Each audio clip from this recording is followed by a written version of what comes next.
Want to know the difference between dreaming and doing?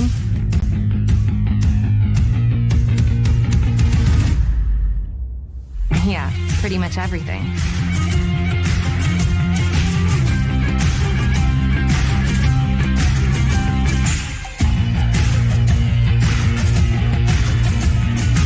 Visit Indiana Tech and see what it's like to be a warrior.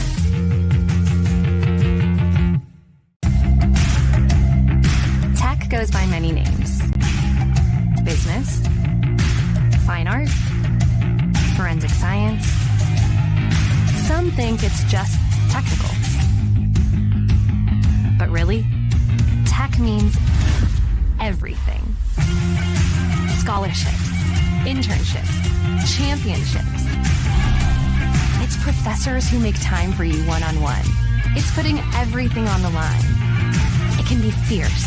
It can be fascinating. It can be awesome. Most important, it's believing in yourself and what you have to offer the world. Because at Indiana Tech, warriors are prepared to lead a significant life.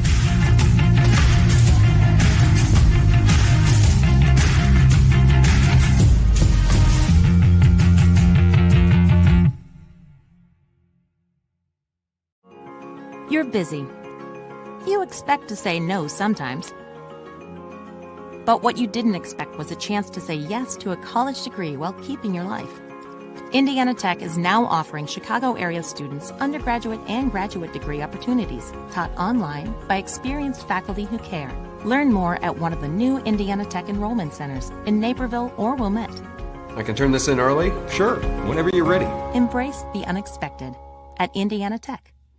Well, first of all, I'd like to say that there aren't very many energy programs out there. When I researched all of the various programs recently, there are really only 2 or 3 accredited engineering programs. I'm from Las Vegas, Nevada originally. I came out here to Indiana Tech to actually go for the energy engineering program because of its uniqueness and its ability to get hands-on with the materials that I'm going to be using in the future. Well, a few of the things I think that sets Indiana Tech apart is, number one, you have very small classes.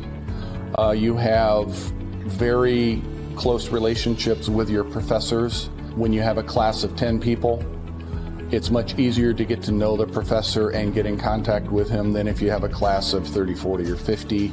You're going to have the same professors for the majority of your classes. You're going to have the same classmates for the majority of your classes. The more practical applications come in all the subsequent energy engineering classes. Heat transfers in a class that right after they're leaving the classroom, and the board is filled with calculus. So in order to understand a lot of these topics, they're going to need to understand the calculus there. Calculus is the study of the rate of change, how fast things change. And depending upon whether it's energy engineering, industrial engineering, or whatever, they're going to need to use that and apply that. Professor Romary, he stands out to me the most right now because when I first got here, I had to take calculus, Calc 1, Calc 2. And he's one of the professors that teaches it.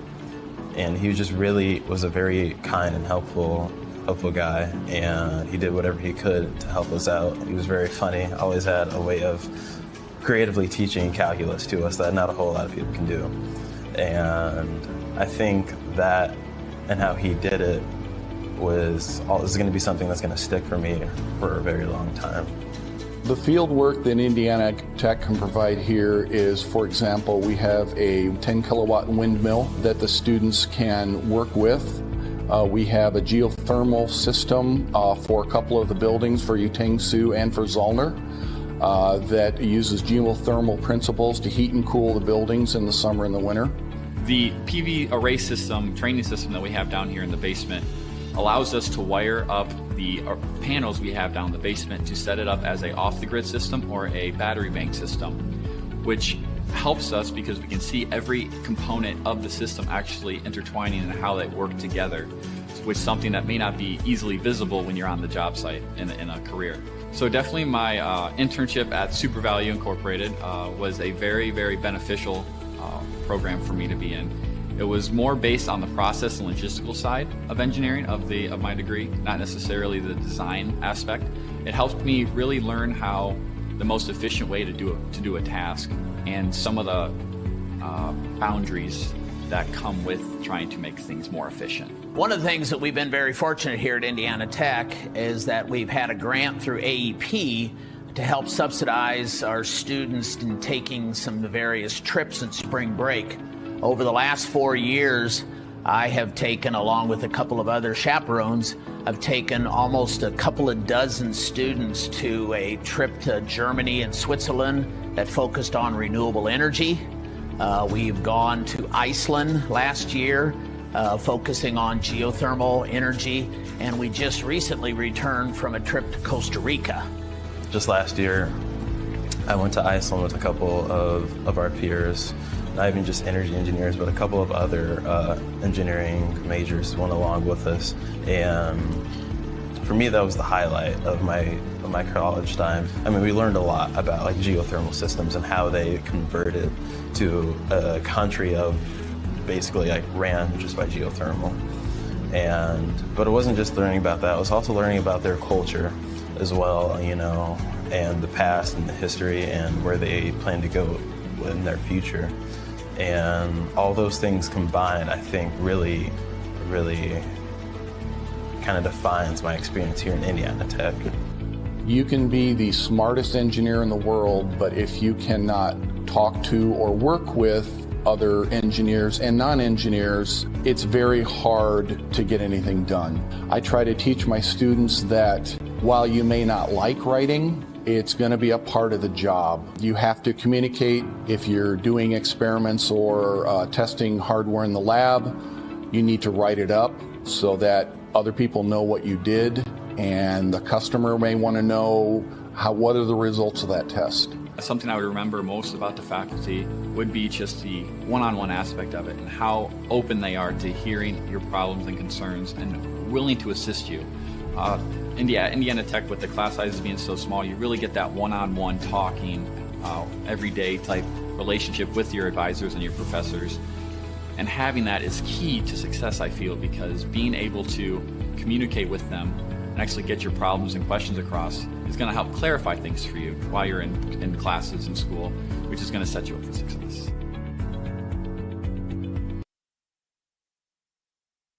And we are just about ready for baseball here at Warrior Field as we welcome you inside for a little mid-afternoon, or about to be, I should say, late afternoon baseball for you here on your Wednesday afternoon, as it is the IU-Kokomo Cougars taking on your Indiana Tech Warriors. And a pleasant good afternoon to you wherever you may be. Joe Northern in for Jeff Mahoney. You'll hear from him coming up a little bit later on the lacrosse field for the doubleheader tonight on men's and women's at 5 and 7. But we think we've got a great one in store here between two teams that have really kind of gone back and forth with each other as the series history has held.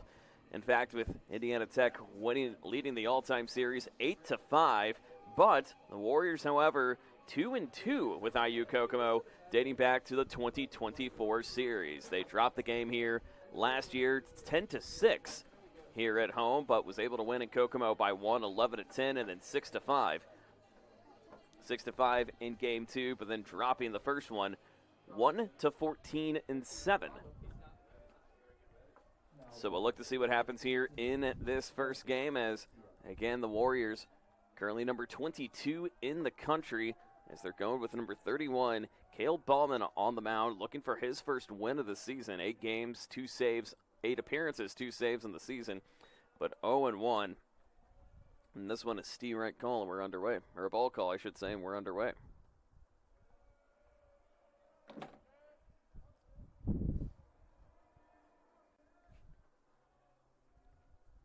Bauman trying to connect down low with Genevieve Garcia, the Brighton and Stanton College transfer, with a 1-1 count.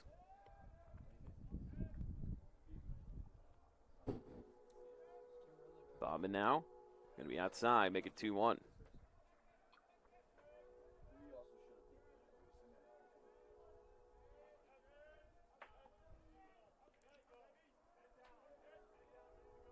Garcia, currently a .277 hitter on the season with 26 hits, 25 runs on the board. As he takes this one again outside, 3-1 count early.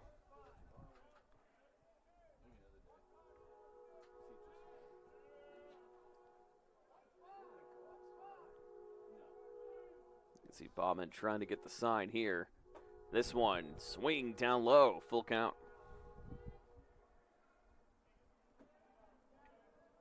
So we're just getting underway here for this afternoon effort. Of course, busy day on campus. So we are now entering that home stretch and kind of the dog days of the season, as this one going to be shot high up to Garcia, but easy work for the center fielder, and one away. Now batting number 23, Riley Sands. Riley Sands now coming up to the plate. A Lafayette, Indiana native, the redshirt freshman. Sands currently one of the big offensive forces for this IU-Kokomo team. Second leading average at .292. 21 hits, 13 runs on the season. Bauman able to go one away. This one fouled back on the board. And an 0-1 count. Game time temperature as this one just gets underway. Start time 3:02 p.m. Eastern Daylight Time. Wind certainly a factor here today. As this one going to be cut up the middle over to Sands. Should be easy work in time. And the connect to Morrison on the board, 2 away. 59 degrees and partly cloudy conditions outside, but wind gusts up to 19 miles an hour, making the temperature feel a little bit colder. 54, and we're not talking studio 54 either, but just straight up 54.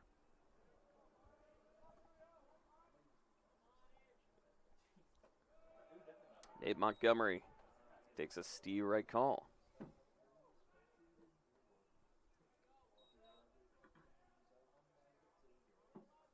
Bauman again looking for the signal here. Did he go? Yes, he did. Goes in for the quick check, and just like that, 0-2 the count.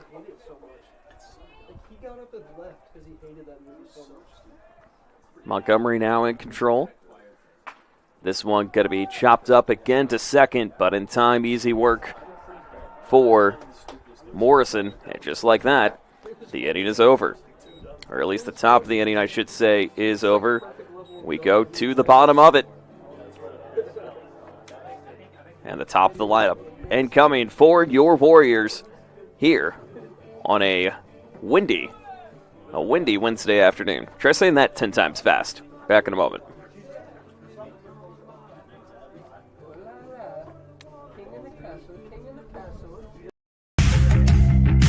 Want to know the difference between dreaming and doing?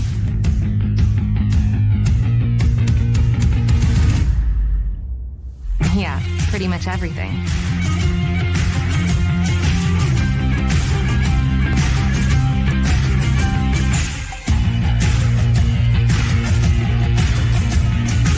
Visit Indiana Tech and see what it's like to be a Warrior. Want to know what it means to be a Warrior?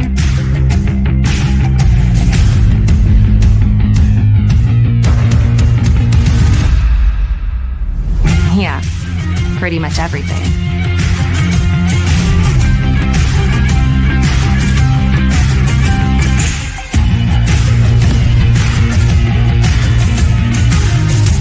Visit Indiana Tech and walk a mile in a Warrior's shoes. Welcome to the Summit City, home to the 260's dedicated high school athletes and fans. Each victory and celebration captured by our cameras. Treasure the highlights from the Summit Athletic Conference this season, or complete games live or on demand. After all, nobody's more proud to call Fort Wayne home than SummitCitySports.com.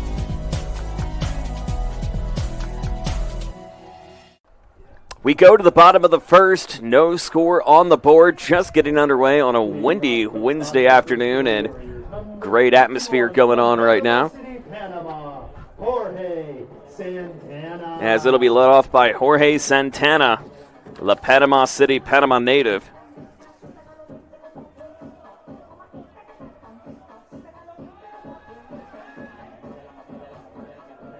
And again, Santana is certainly the guy that you want to try to get things leading off for him. He's currently batting with a .310 average on the season. 28 hits, 30 runs on the board, so he can try to get some power on the board when it comes in time. And inside check again, 0-2. On the hill right now, it is number 12 for the Cougars, and A.J. Burkhalter, straight out of Kokomo, out of Northwestern High School. Santana takes this one up high to make it 1-2.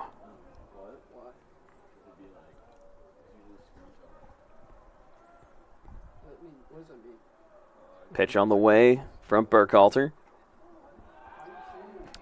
But able to get the tip. Did they check the swing? And they did. And actually, they'll say that he got a little bit on the arm bar. So, just like that.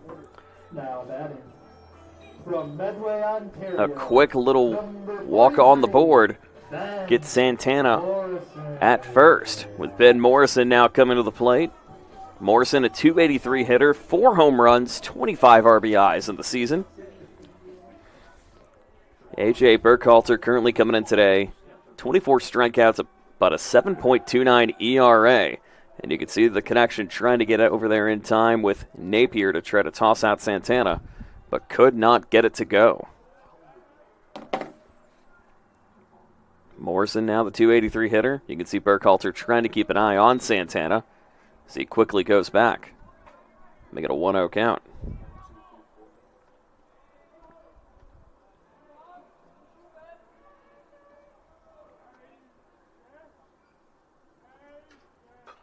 This one going to be popped up, but out of play.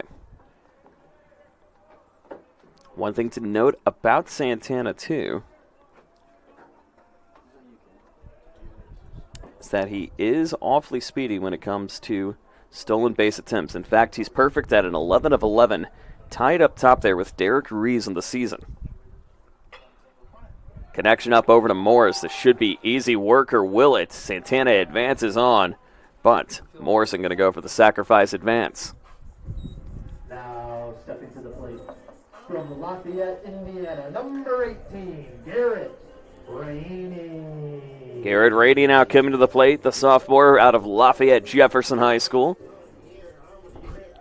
Coming to this one at .383 and has been the heart of the offense this season so far for this Warrior team. 46 hits, 34 runs, 5 going yard, and 37 RBIs.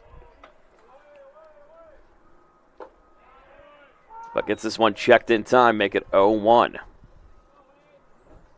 Santana coming in at second, and it's going to be interesting to see kind of that battle that Burkhalter's going to try to go and at least trying to slow down some of the quick feet of this Warrior team. Is this one going to be launched high and out of play?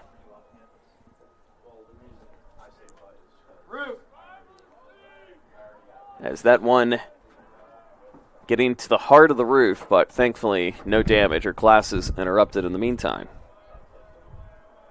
Here's Rainey. Up top. 1-2.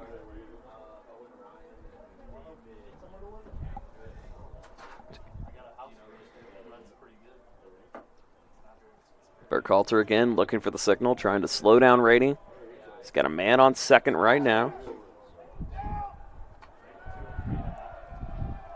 And advances to third in the interim, too. So Santana now make it 12-12 on the season. And a 2-2 count. One down here in the bottom of the first, but the Warriors trying to make quick work if they can. And this one going to be popped up out to right. Easy work. Santana now trying to go for the chase. Does he get there in time? You bet he does. And so Santana able to get the quick sacrifice run on the board thanks to help from Morrison, or Rainey, I beg your pardon. And so the Warriors quickly striking with one quickly to make it a 1-0 affair here in the bottom of the first.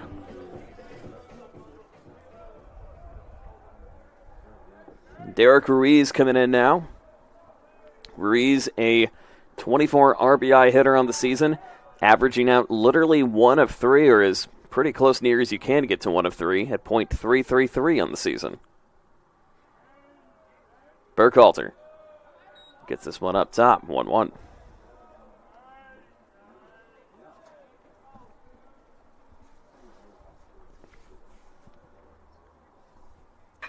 This one going to be launched up top. This one will be caught in time, and the inning is over. So we go to the top of the second. No runs, no hits, no errors. Nobody left on for IU-Kokomo. Indiana Tech 1 left on, but 1 run, and that's the one that counts right now as we go to the second here at Warrior Field. It's really important for freshmen to realize you get out of college what you put into it. If you dedicate yourself to your classes and to your projects and to what you're doing in college, you're going to have a really great experience here. I wish someone would have told me my freshman year that it's important to prioritize, knowing what's important, what's not important, knowing what I need to do opposed to what I want to do. The 2 things that I think all freshmen should know is buy a parking permit so you don't rack up a bunch of fines and tickets. And also make sure you go to class, because it seems like a good idea when you're skipping, but then it's not worth it in the end when you fail the test or don't turn in homework. As an international student, my advice for the freshmen is to not be afraid to make friends, because your friends here will end up being your family away from home. Anything that you want to do, anything that you want to put on, anything that you want to showcase on campus, you can. There's always people around to help you do what you want to do here. Make sure that you always take time for yourself to make sure that you're okay. Because college can be very overwhelming as far as like schoolwork and friends and sports and just like everyday life. Always just make sure that you get what you need to get done. It's important to have a relationship with your professors because you. Top of the second we go. IU-Kokomo trying to get some offensive momentum, but the run in from Santana on the sacrifice fly has been the difference so far, making 1-0 advantage of IT.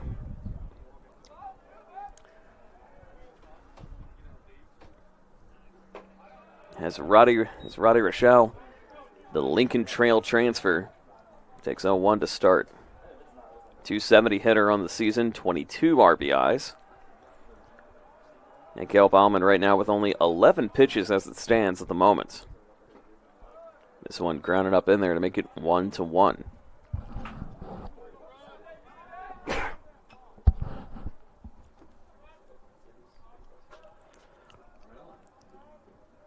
Again, you can kind of see a little bit of a rightward lean here, going for Rochelle right now, as they believe they're going to try to catch him in that left field gap.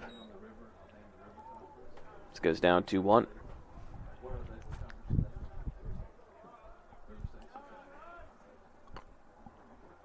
Again, with postseason play certainly lingering right now, Indiana Tech in good positioning to try to play past the month of April and hopefully deep into the month of May. Currently number 22 in the country. And a swing down low coming in from Rochelle. The 2-2 count.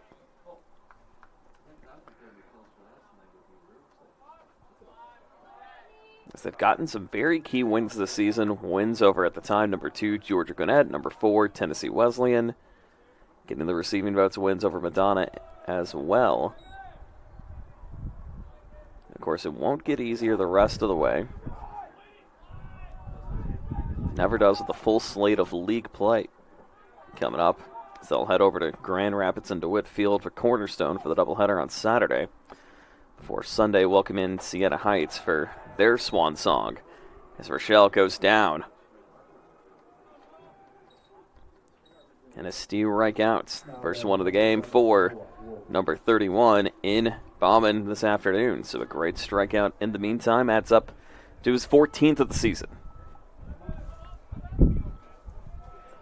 Noah Wolf now coming up. Has not gone yard this season, but 12 runs batted in. 16 brought in on his own. Do the math, it's a 258 hitter on the season. And an 0-1 count. Bauman doing a great job of at least trying to continue to keep the momentum in his direction, not using too much time on the pitch clock, usually about an 8 to 9 second difference. from when he gets things in motion.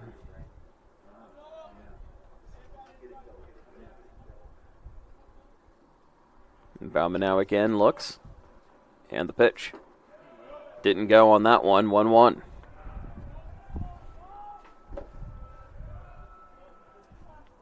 It's IU-Kokomo coming into this one trying to find a little bit of extra momentum, but lost 3 in a row to Oakland City last week, over the weekend we should say. 3-8, 5-6, 0-9 before getting a win over UNOH in Kokomo yesterday afternoon.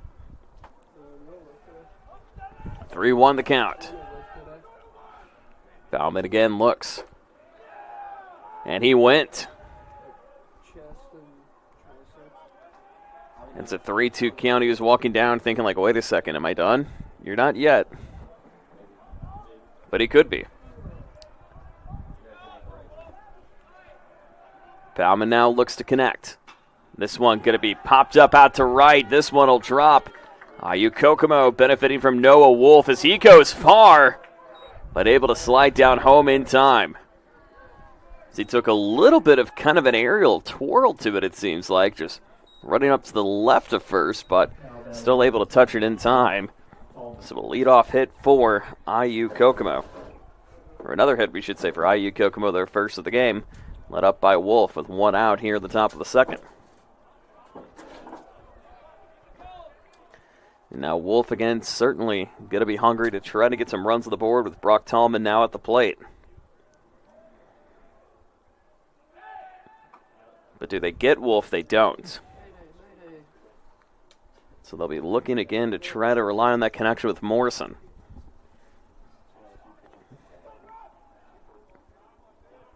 With Tallman, the Frontier Community College transfer coming in, but fouls it away. 0-1 the count. Crowds again continuing to file in here. Classes not a factor on Wednesday afternoons here at Indiana Tech.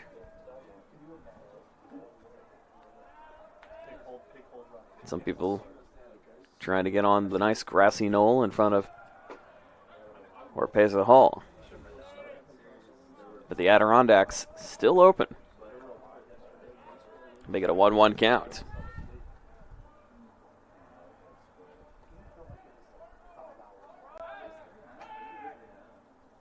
This one thrown away, and again, you can kind of start seeing the battle really pick up between Bauman and Wolf.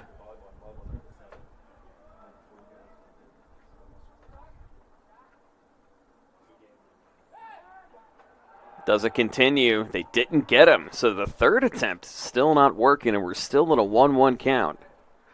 But Bauman believes that he can slow him down and to connect over with Morrison in the meantime.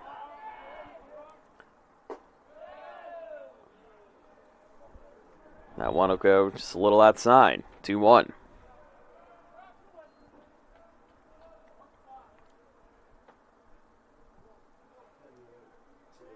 Signal again for Bauman. Taking a little more time off that clock, but not too much. And a 3-1 advantage.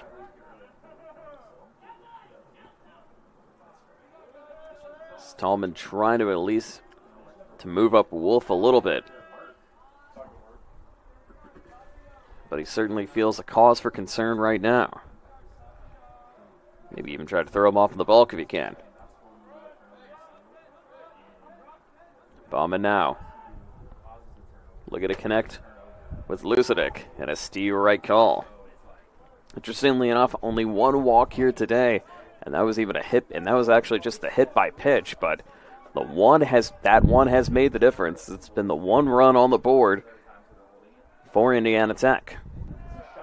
Wolf now launches this one high, this one into the grassy knoll behind Warrior Field. We'll do it again. 3-2 count, top of the second. You got to think the battle is certainly continuing between these two teams. As Bauman's pitch count continuing to rise up. But also, too, just trying to get out of the battle if he can. Well, this at least the 7th pitch of the at-bat, but Cougar faithful trying to rally Wolf on our lower left side. As this one just outside. And so just like that, you've got 2 on now here in the top of the 2nd. With Corbin Napier now ready to come in.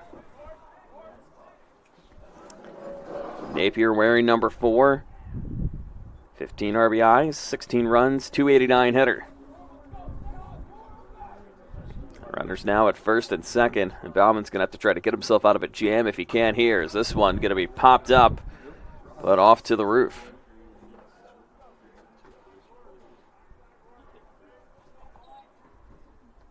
At an 0-1 count. 2 on here in the top of the 2nd inning. A little bit of traffic going on, but again, try to get a nice cut down short. Could easily try to lob it up instead. This one going to be lobbed off the elbow, and the bases are loaded now. So just like that, a bases loaded situation.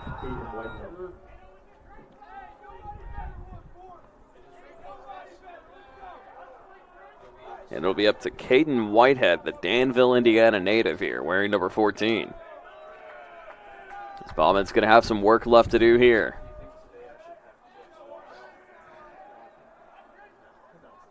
Bauman, pitch on the way. Way on the left side, 1-0.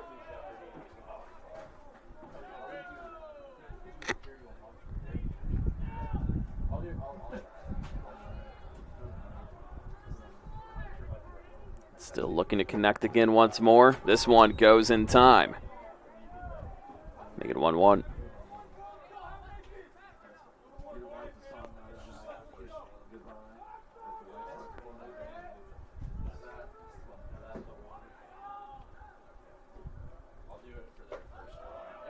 Another pitch goes outside, make it 2-1. Again, the Warriors trying to get back to trying to continue the run of momentum that has certainly been going on well for the past 3 seasons. And with the WAC tournament certainly lingering in the rearview mirror, but a month out from that. Looking to try to go 3 in a row in tournament titles and try to get back to nationals for the 3rd consecutive year as well.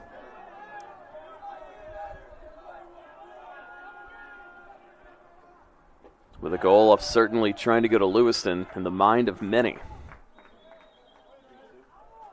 And a 3-2 count. It's Whitehead again, the senior infielder, with another full count opportunity.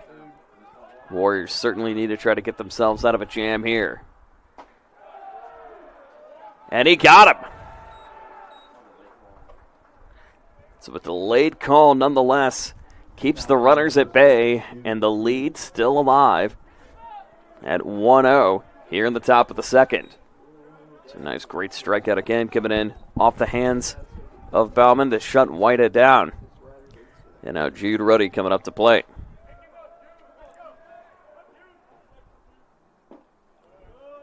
The Batavia, Illinois native. And the redshirt sophomore for Coach Colin Connor in his first season. Eli Hickman, Joe Kenny, head assistant and assistant coach respectively. Also in their maiden voyage leading the Cougars. Down low and a steer right call. 1-1 the count.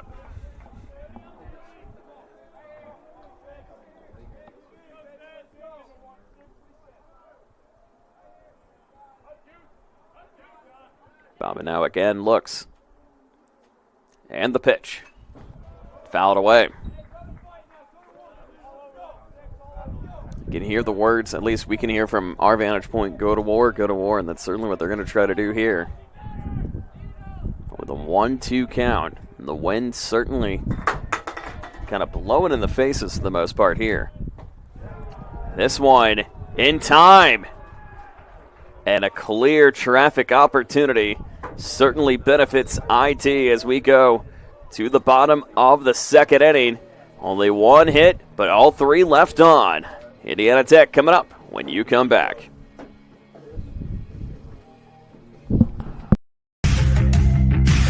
Want to know the difference between dreaming and doing?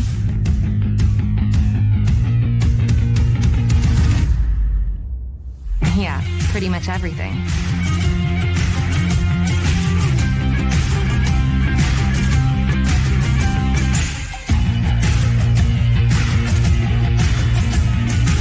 Visit Indiana Tech and see what it's like to be a warrior. Want to know what it means to be a warrior?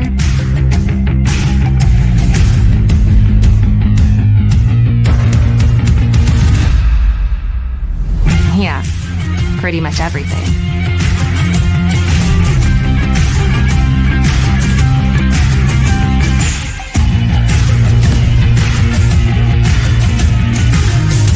Visit Indiana Tech and walk a mile in a warrior's shoes. Welcome to the Summit City, home to the 260's dedicated high school athletes and fans. Each victory and celebration captured by our cameras. Treasure the highlights from the Summit Athletic Conference this season, or complete games live or on demand. After all, nobody's more proud to call Fort Wayne home than SummitCitySports.com.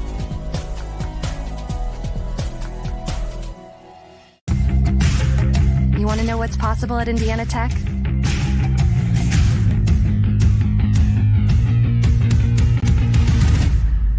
Yeah, pretty much everything.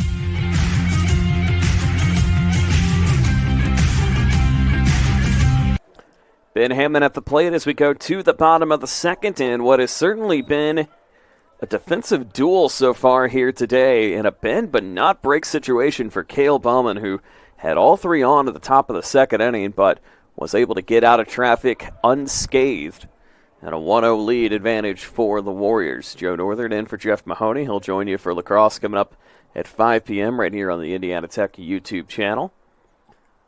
And what is certainly proving to be an interesting one brewing here today. And a 2-1 count on the board. This time for number 32, Ben Hammond.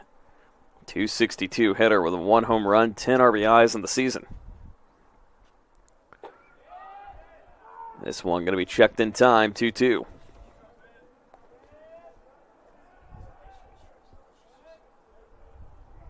Again, IU-Kokomo with 7 left on base in this one so far today. This one going to be bobbled up, but easy work in time to connect Wolf to Napier. One away. Now batting from Trafalgar, Indiana, number 29, Levi Lehman. Levi Lehman now coming in, the Trafalgar Indian Creek High School graduate.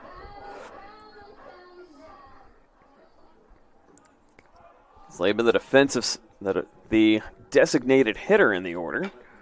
Is this one going to be poppled up in time to Burkhalter? But again, easy work again in time for Napier. So 2 up, 2 down immediately. And a 2-out advantage here at the bottom of the second. Now batting from Fowlerville, Michigan, number 23, Ryder Lukasic. Ryder Lukasic coming up, the Fowlerville, Michigan native. And the walkout song says, he don't want no scrubs. Inside and a steal right call. Make it an 0-1 count.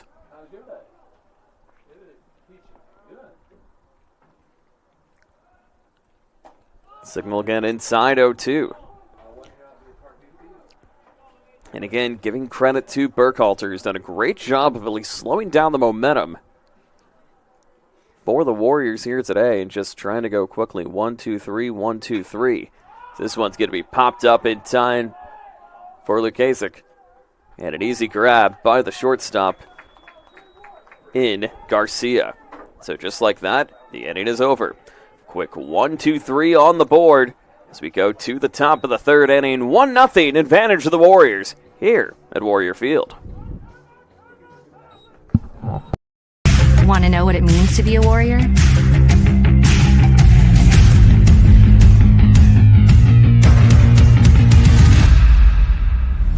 Yeah, pretty much everything.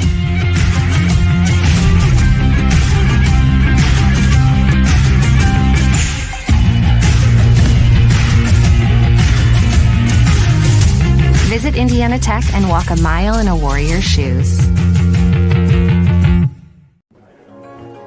Good luck, Tammy. See you, David. Things happen. How do you make the unexpected happen? Take the next step with an online degree from Indiana Tech. Start with a visit to one of our 2 new Chicago area enrollment centers in Naperville or Wilmette. You'll discover a wide range of affordable undergraduate and graduate degrees with flexible class schedules designed to fit your lifestyle and help you earn a degree sooner than you'd expect. Embrace the unexpected at Indiana Tech. You want to know what's possible at Indiana Tech?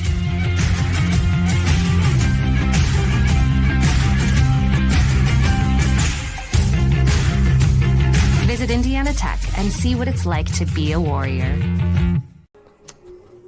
We go to the top of the third inning. IU-Kokomo with the hit. Indiana Tech with the run thanks to the double sacrifice in the bottom of the first inning. But nonetheless, it's the Warriors with the advantage right now, 1-0. As Burkhalter again still staying on the hill. Already 42 pitches deep, but 3 strikeouts on the board for the right-handed pitcher out of Garrett, Indiana. Only 1 walk. Only allowed 1 hit so far today, but nonetheless, still very early on. Could be one of those quick defensive duels. Of course, we say that and watch it become completely the opposite of that in the meantime, too. 1-0 count now for Garcia as the top of the order returns for IU-Kokomo. Garcia, Sanson, Montgomery coming up. And Garcia takes a steer right call low.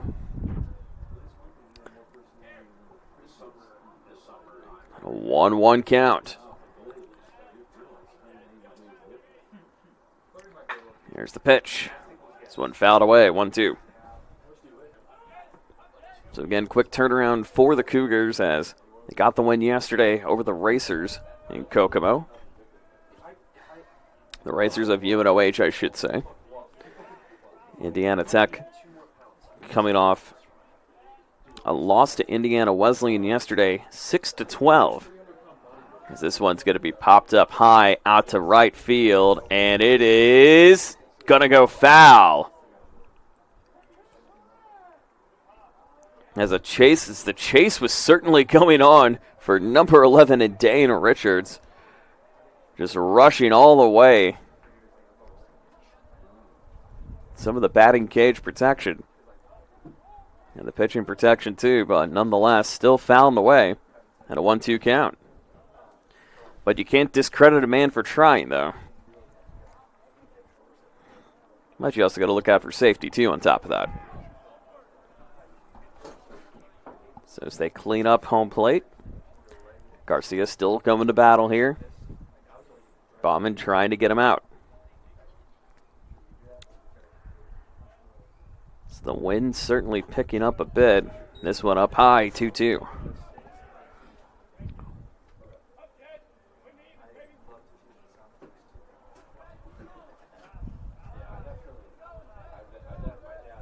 Bauman again on the return. Another high one. Make it 3-2 the count. Bauman today only 1 walk and 3 strikeouts. Looking to certainly add more to the SO number if he can. This one will be popped up. Won't do it here. This one's going to go deep. This one is going yard.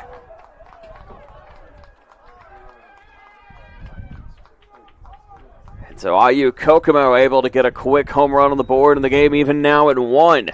Thanks to Garcia. Able to sail this one up top. And we're even at 1 here in the top of the third. Riley Sands now coming up to plate. This Garcia able to get a nice carry all the way out to left center and just bouncing off the light pole. So the shortstop adding another home run to his total this season. This one fouled away. This Garcia now only getting his 2nd home run of the season too, mind you.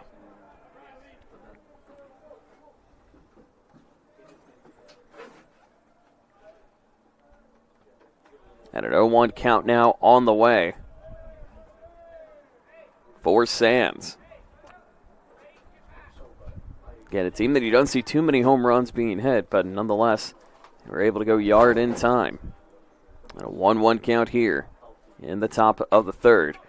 This one going to be popped up again. Got a little bit of carry out to left, but the grab to be able to be made in time by Santana. Now batting, number 30, Nate Montgomery. So Nate Montgomery now ready to bring this one across. One down here in the top of the third inning.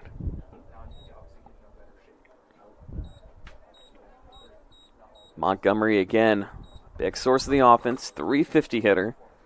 Has not gone yard this season, but able to ride the edge of this one. This one able to get to center and in time. And so 2 hits immediately on the board for IU-Kokomo. And now they're riding with a little bit of house money and momentum here in the top of the third. And the run continuing now for Rodney Rochelle. 3 hits on the board. We're even at 1. Montgomery representing the leading run here in the top of the third. Down low and a Steve Wright call. And again, these two teams in the last 2 seasons have gone 2-2, so fairly even when it comes to the heart of the matter. But the Warriors trying to at least push themselves a little bit forward. It's IU-Kokomo coming in 13-18, but again having a little bit of an intense schedule to begin with and trying to finish strong in the month of April. Warriors trying to do the exact same thing too. So he didn't go on this one, 1-1.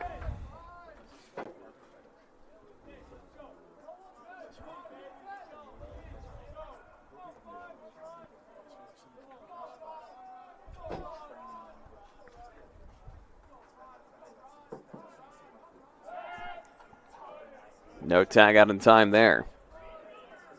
It's Bauman again, just trying to at least slow down the momentum and trying to get that quick tag out if he can, but nonetheless still a 1-1 count here in the third. This one's going to go way high and, no surprise, off the roof.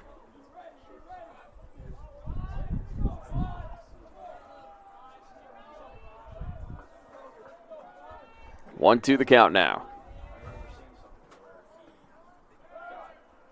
This one brought down, no tag out, and in time. 1-2 the count.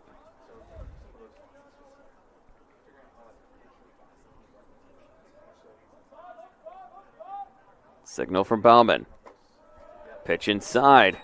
Make it 2-2.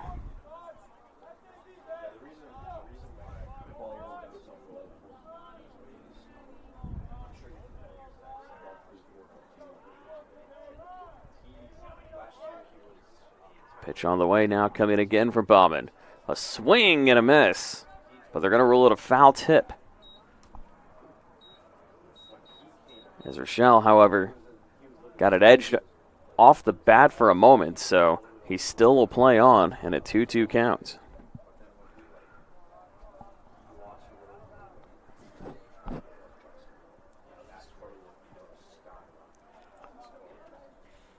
Rochelle again. Bauman looking back, trying to get his guys in position. Check swing. 3-2.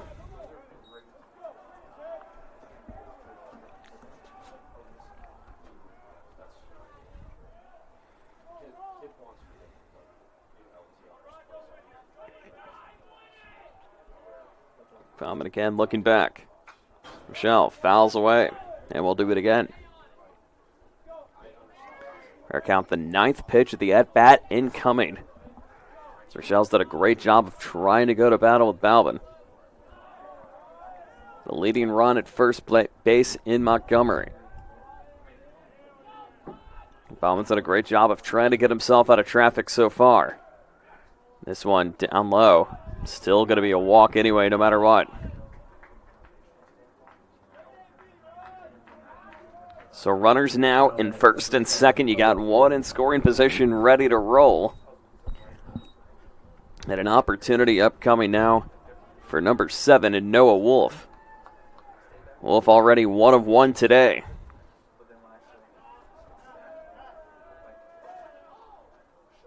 In season 23 hits as it stands so far. Only 4 of them going beyond first base, going beyond a single.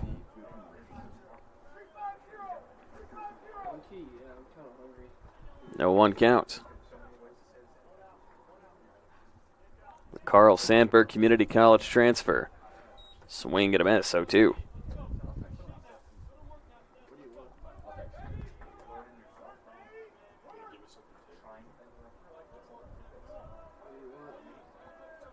Bauman again, looking back, looking down, looking for an opportunity here. The pitch. Down low again, 2-1. 1-2. 1-2, I should say. And you can certainly feel the intensity continuing to rise right now. With 1 in scoring position, is this one going to be fouled away, and we'll do it again. The pitch count's starting to get high for Bauman right now at 60 pitches here in the top of the 3rd inning. So we'll look to see how long he'll be able to go today, but nonetheless still keeping his guys in it. This one going to be popped up out to center. Montgomery certainly going to look the chance to tag up, and he will. Do they get there in time? They won't. But nonetheless, Montgomery advances on, and you've got runners at the corners now.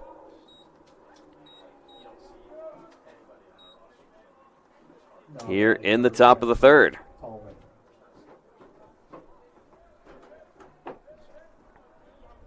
But 2 down now here in the top of the 3rd, and Indiana Tech trying to get themselves yet out of another jam here.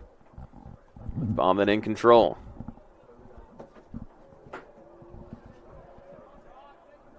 So he's looking back again, trying to avoid that tag up to first, or tag up to second, I should say.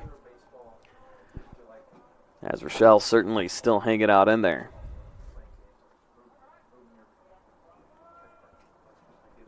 Ryder Rochelle a perfect 7-7 when it comes to stolen bases and attempts. And certainly trying to go 8 of 8 here. This one bobbles out of the hand. And just like that, not only he gets second, but another one on the board.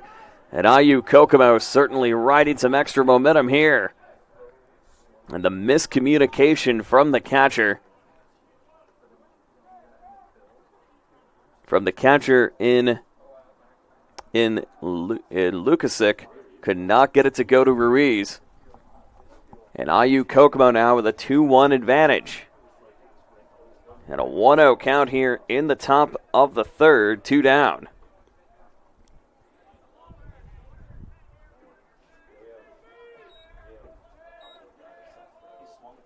You can see Bauman again trying to see if he can go to battle here. Doesn't waste time. This one gonna go. Rochelle now coming right in to score. And another hit on the board for IU-Kokomo. And the lead now back to 2 runs, 3-1. Off the quick little hit down in the left field by Tallman. And Corbin Napier now coming up top for 1 the advantage.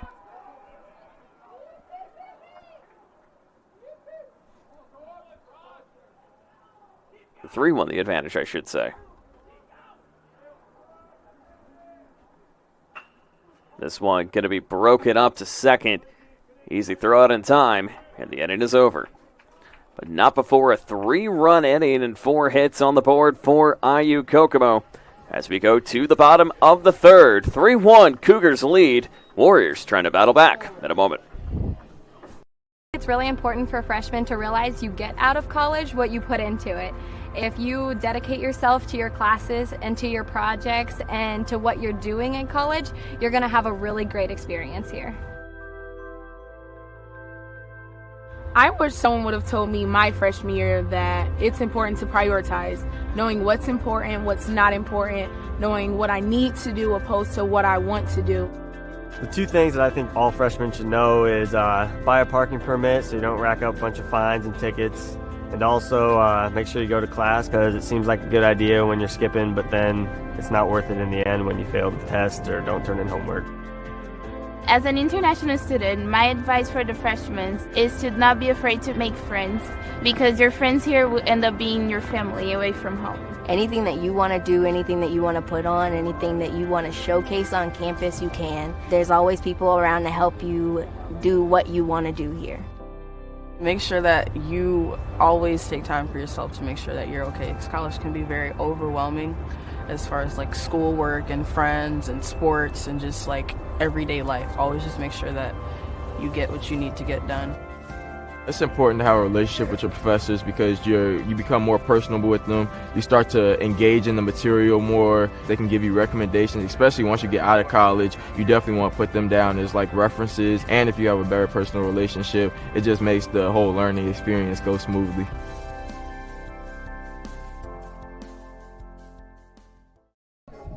Dane Richards leads us off here in the bottom of the third inning. And the Warriors certainly with a little bit of extra work to do here in the bottom of the third inning, as they allowed 3 runs in the top.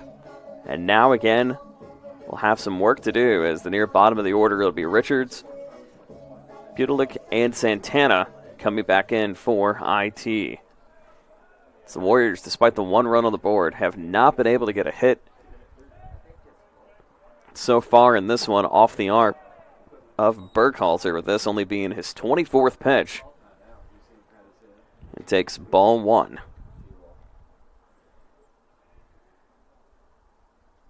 Pitch again from Burkhalter. This one didn't go. Make a 2-0 count.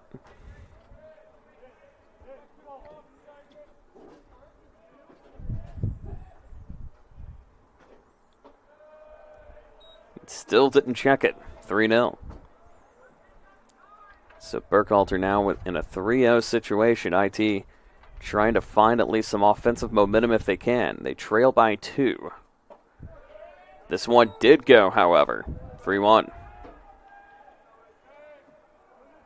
Richards a .220 hitter. Only 1 home run this season. 10 RBIs.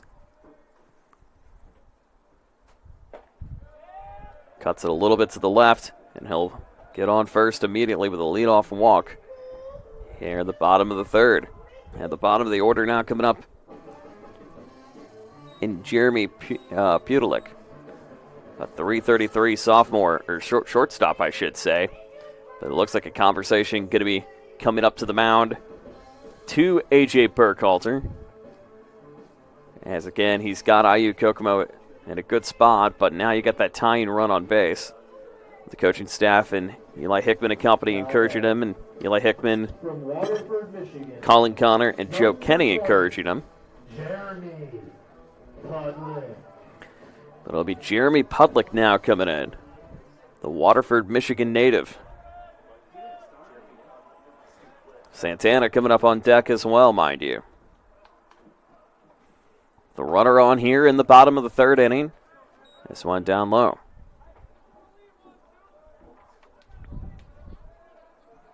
There's a windy afternoon here in the 260.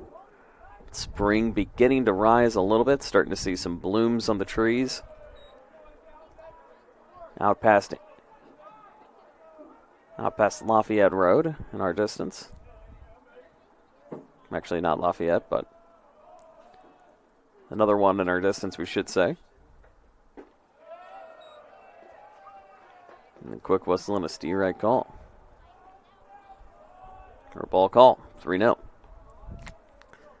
Tying run at the plate represented by Pudelik.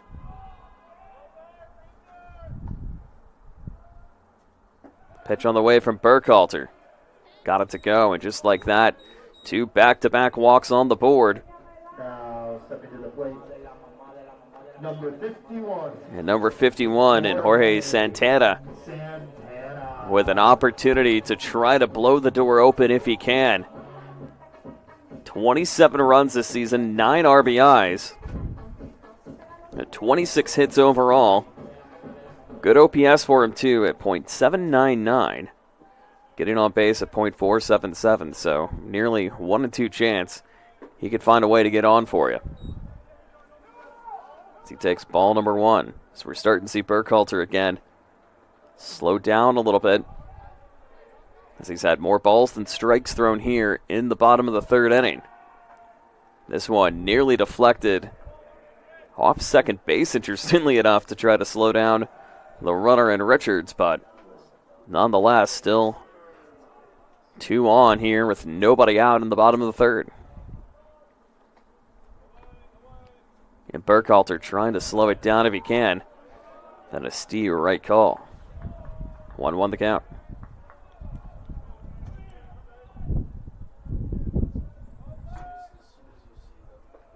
Now you're going to look to see Richards trying to get some fancy footwork and force the deflection onto third, but won't do it here. So you're going to see a lot of back and forth we go here on your screen.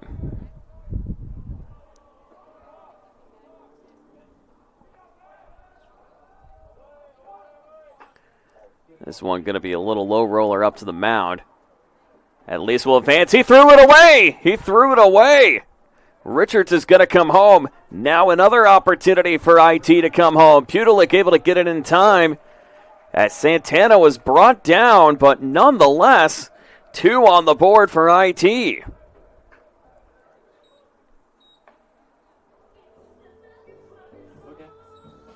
Look to see officially what that'll be credited as the runners advancing home on the miscued pitch. So we'll rule that an error for now. Wait to see what the official scoring for that will be. And it will be officially an error. This one going to be popped up off the bat of Morrison. And able to get it in time.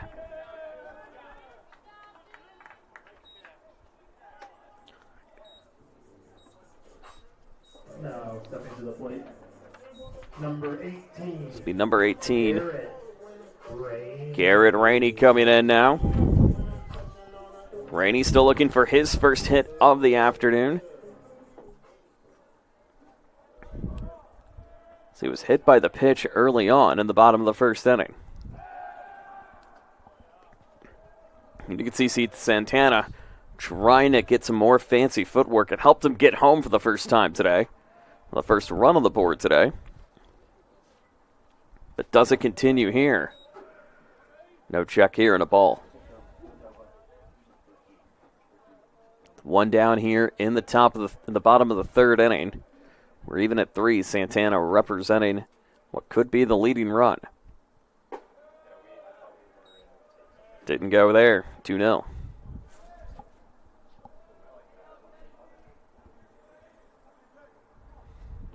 The count.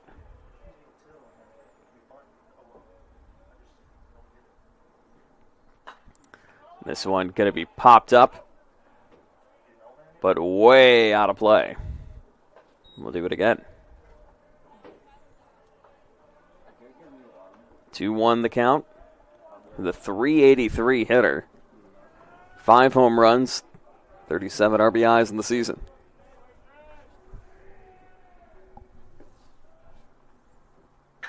This one going to be cut out to left. And easy work for Rainey to get him on board. And now runners at first and second. So interestingly enough, that is the first hit for IT in this one so far, as the coaching staff going to be talking it over at the Hill. We'll look to see if there could be a potential change or not incoming. It seems as if it very well could be. And indeed, it will be. We'll tell you about the new pitcher coming up in just a moment. And I'm gonna Want to know the difference between dreaming and doing?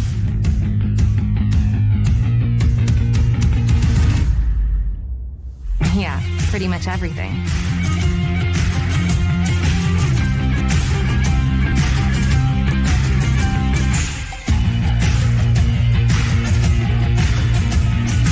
Visit Indiana Tech and see what it's like to be a warrior.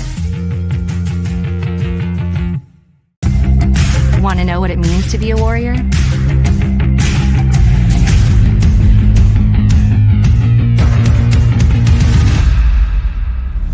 Yeah, pretty much everything.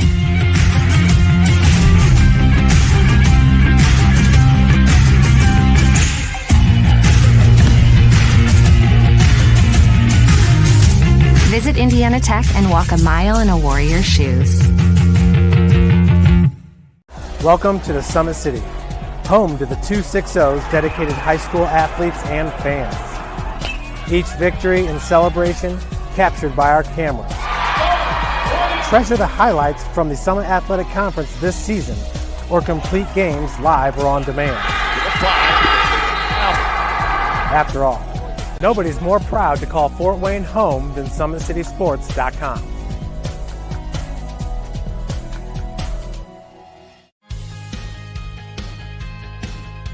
From the first day, I felt very welcome at Indiana Tech. I just really enjoy the classes and the vibe I get from all the other athletes and just the students here. Everybody's cool and everybody gets along really well. I'm currently a senior, and since my freshman year, student life activities have really grown throughout campus, and there's so many ways that you can meet new people. You can go bowling, you can watch movies, and it's just really important to get involved on campus. We have intramurals, anything from billiards to basketball. It's made student life very enjoyable. I love Fort Wayne because there's always something going on, like festivals. I walk a bunch of the trails here locally. There's great restaurants. There's always something fun to do. You can never be bored here in Fort Wayne. The school spirit at Indiana Tech is epic. It's everything. We had our first annual hockey game not too long ago. Everybody showed up, face paint, cowbells, Trojan hats, lawn gnomes. It was amazing. It makes it so worthwhile to be a Warrior. Go Warriors.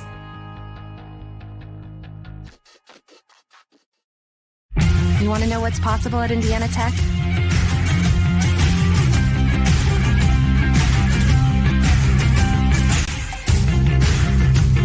Visit Indiana Tech and see what it's like to be a Warrior.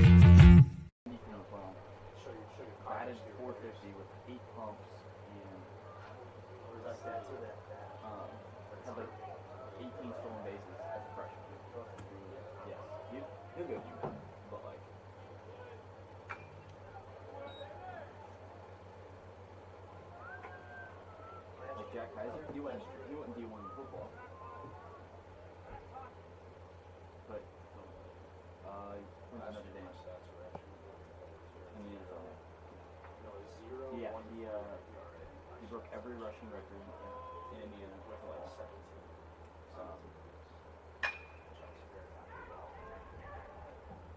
Wow. Right. Got a score now. It's a hit. Oh, dear.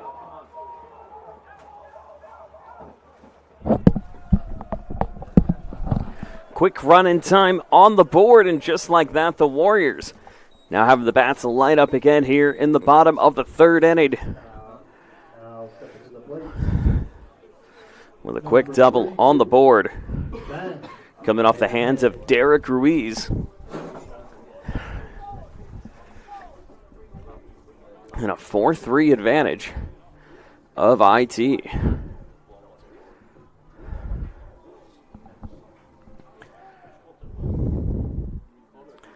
It's Cameron Haney, the new pitcher in. 3 pitches in, already giving up 1 hit. This one going to be close for home, but fouled away. So they'll have to go back and do it again. So an 0-1 count here in the bottom of the third inning, 4-3. An advantage of IT.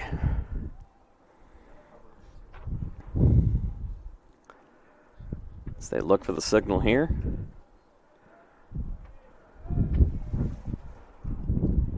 Off the arm of Haney. 2 on here at second and third. Going to be fouled and tipped away yet again once more. Make the count 0-2. With a strong opportunity for the Warriors to try to bust the door open if they can.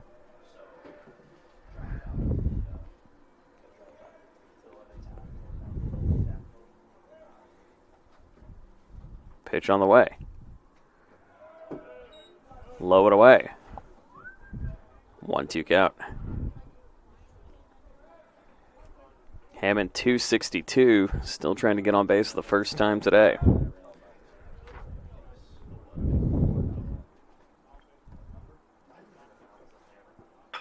This one going to be bobbled up, tagged down in time. Here comes the chase. Do they get him? Yes, they do on the tag. Now here comes Hammond trying to chase up to second. He's able to get in time. So no change when it comes to at least basement placement, but they do stop adding the extra run on the board. Stop from adding the extra run on the board, I should say. With Lehman now coming up to the plate. Runners still at second and third in scoring position.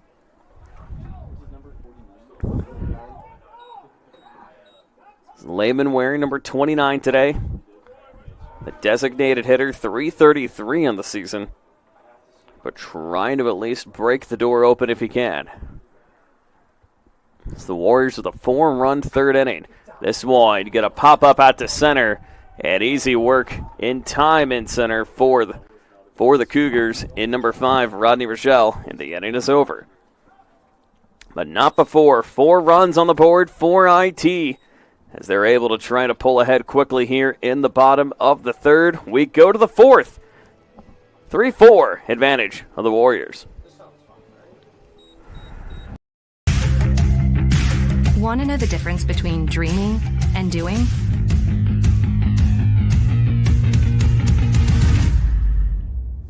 Yeah, pretty much everything.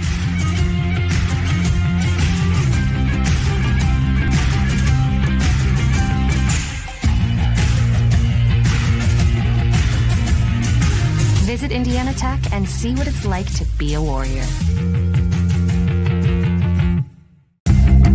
Want to know what it means to be a Warrior?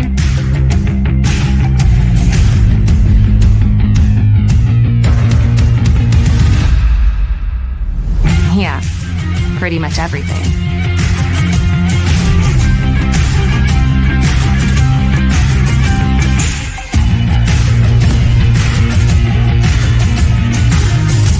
Visit Indiana Tech and walk a mile in a Warrior's shoes. Welcome to the Summit City, home to the 260's dedicated high school athletes and fans. Each victory and celebration captured by our cameras. Treasure the highlights from the Summit Athletic Conference this season, or complete games live or on demand. After all, nobody's more proud to call Fort Wayne home than Summit City. Kane Whitehead leading us off here in the top of the fourth inning, 4-3, and the bats are starting to come alive here in this one on a Wednesday afternoon here in the 260. And the pitch on the way to Whitehead's going to be fouled up and out of play by the tractor. Today's game in Indiana Tech Athletics, proud partner, St. Joe Place, where you can live solo and live socially. Visit them online, stjoeplace.com, just north of campus off St. Joe Road. We're going to be down low. And a 1-1. Somebody's Flowmaster is certainly popping off right now, as we can hear from the highway.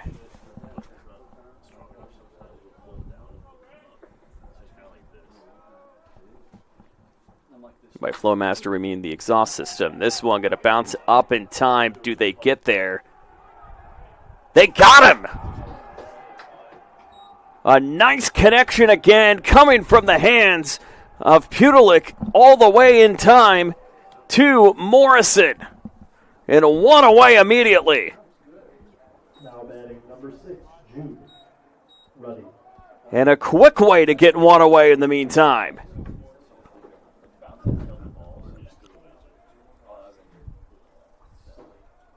So one down immediately with Ruddy as he takes a ball call here in the top of the fourth inning. And really, we've seen the bats come alive in the third. Each team getting 3 runs on the board, but the difference has been the running of Santana in the bottom of the first. Is this one going to be popped up to Ruddy? This one is good to go. As Ruddy immediately able to get on, looking to go for 2 as it gets past Santana. So Ruddy gets a quick double on the board. And now tying run immediately back on play for the Cougars here in this 4-3 affair.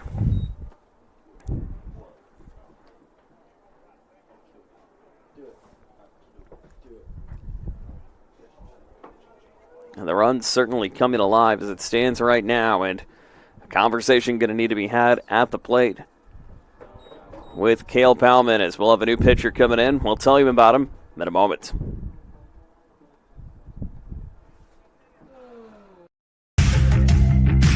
Want to know the difference between dreaming and doing?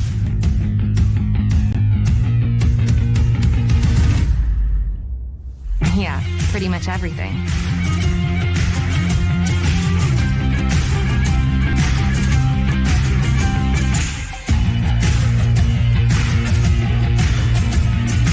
Visit Indiana Tech and see what it's like to be a warrior. Want to know what it means to be a warrior?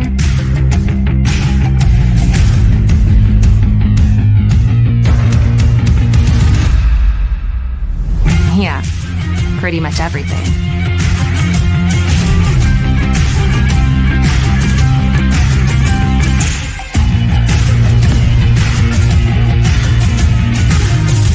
Visit Indiana Tech and walk a mile in a warrior's shoes. Welcome to the Summit City, home to the 260's dedicated high school athletes and fans. Each victory and It'll be number 8, Caden Plank, coming in now for IT here in the top of the 4th inning. So they've got a runner on as it stands right now at second, and certainly some work left to do with the one down here in the top of the 4th, but you have the feeling this could be one of those that is going to be a marathon potentially, as back and forth we go. So it could be up to the arms to at least try to slow it down. The wind getting a lot of good carry here today too.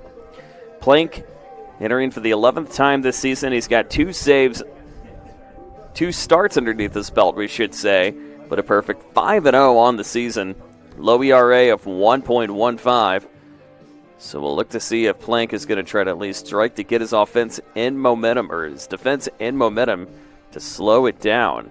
He's only allowed 21 hits this season, 4 runs, 4 earned runs, 18 walks, 30 strikeouts on the season, and 112 at-bats. And not to mention one of the great walkout songs of the Dire Straits, and Money for Nothing. And one of the great old music videos, if you ever get a chance to go do a deep dive, or maybe even in between this inning. Who knows?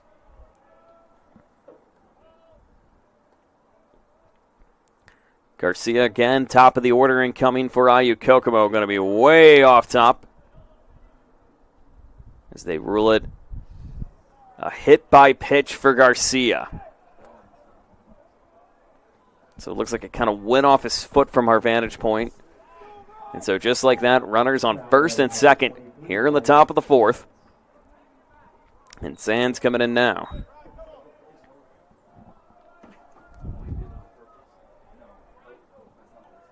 And Sands trying to continue to keep the momentum in motion. Plank able to get the steer right call. Again, Plank on the season. Certainly has done a great job of at least continuing to keep the momentum in direction for IT, but still with some work left to do. And another steer right call, make it down 0-2.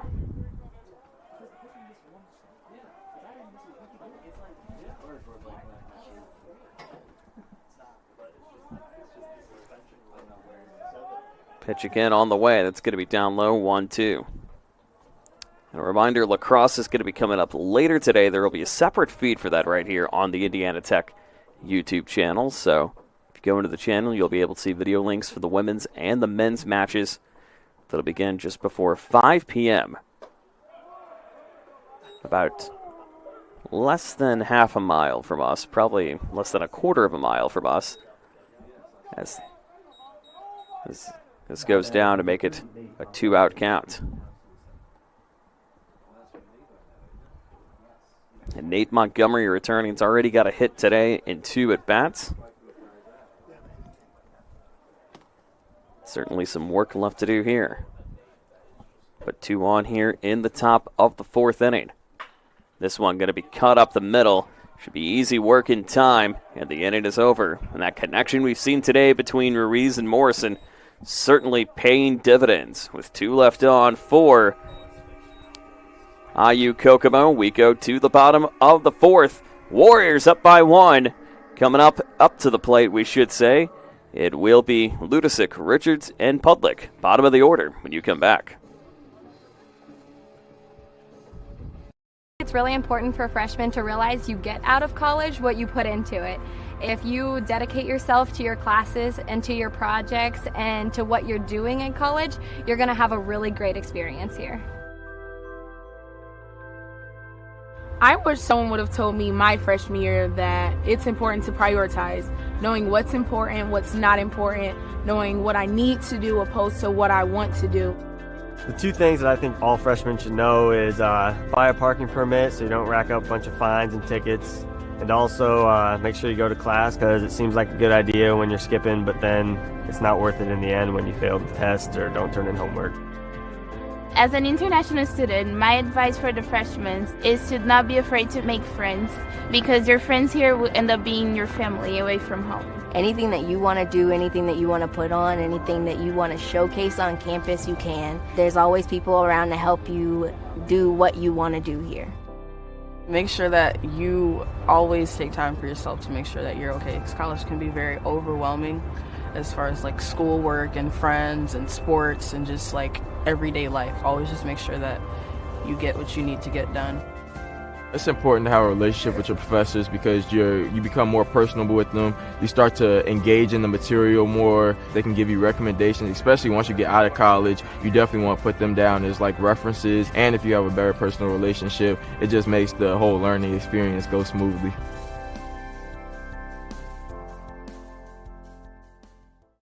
Ryder Lukasik. Ryder Lukasik leads us off here in the bottom of the fourth inning, as the Warriors lead it 4-3 here in the bottom of the fourth, and a very eventful third inning with each team getting 3 runs on the board, but the Warriors still with the advantage and able to get out of traffic with Cameron Haney now at the hill and taking ball number 1. Reminder, coming up, more baseball for you here this weekend. We'll be back on Sunday for a home doubleheader with Siena Heights, slated for a 1 p.m. start time, but before that, your Warriors head on the road, take on Cornerstone University, and then the PSM Baseball Classic coming up next Tuesday night, this coming Tuesday night, we should say. So it'll be IU South Bend taking on Indiana Tech. That'll be a 7 o'clock start time from Parkview Field, just right down the road from us with the Tin Caps. Starting their home schedule as of yesterday. Looking to try to bounce back after last night's loss.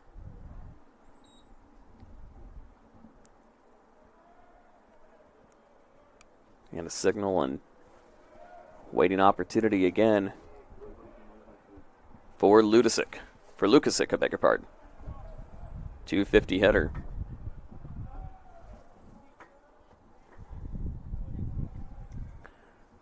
Pitch on the way from Haney. This one popped up. Got a bounce on the line, and we'll do it again. 1-2 the count.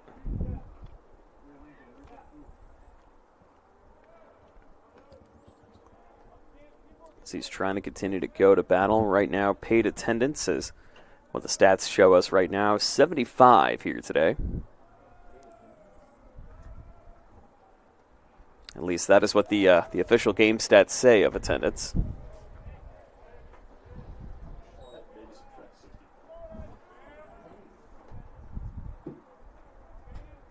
The pitch on the way now, coming again from Haney. Doesn't like what he sees. Connects down to Ruddy, down low. And a ball call, full count. So the Warriors looking to try to get some insurance runs here. Try to build up that momentum if they can. This one cut low and in time. So 4-3 and a runner immediately on first, which we know would at least guarantee that Santana, well, not guarantee that Santana's coming up, but does provide that opportunity for him to try to get on base, which has been the difference so far here today. So we'll have Jacoby Roberson now coming into play, the Edwardsville, Illinois native.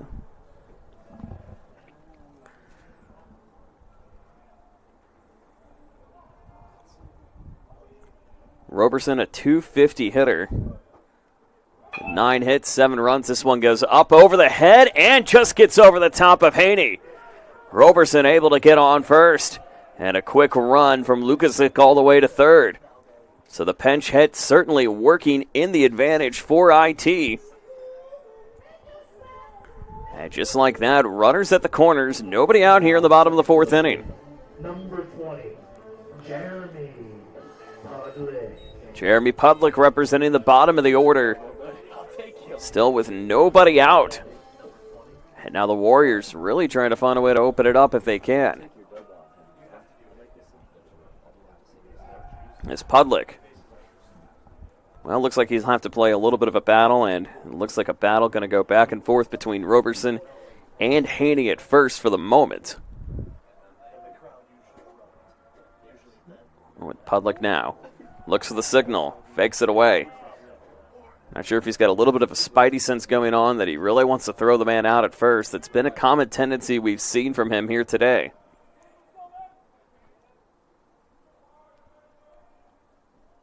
Haney with the pitch. Still doesn't like what he sees.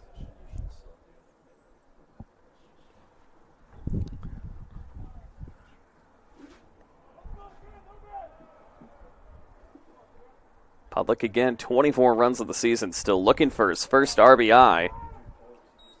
And a steer right call. Won't get it here at least. But maybe now with this pitch.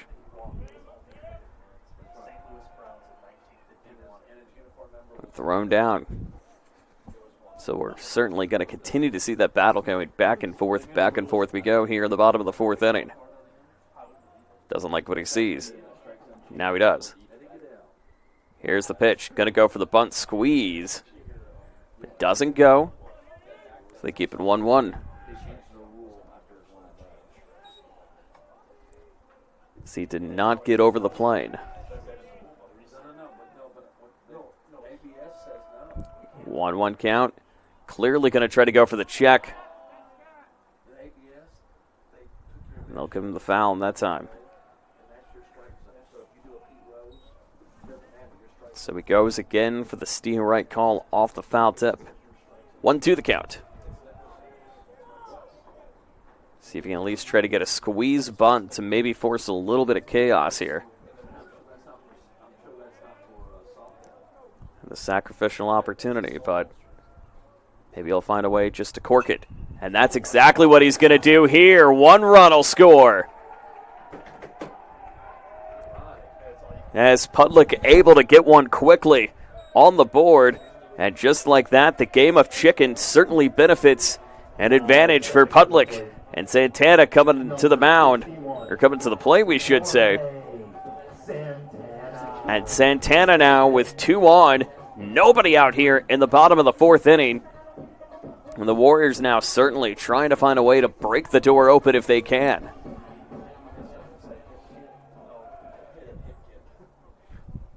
Here in the bottom of the fourth inning, nobody out. Offense has certainly now been a little more abundant. This time it looks like he tried to go for the sacrificial light tip, but will foul away in the meantime for the 3-10 hitter.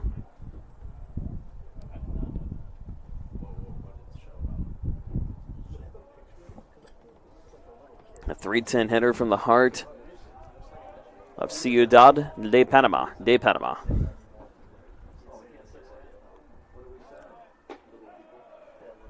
Going to be outside, make it 1-1.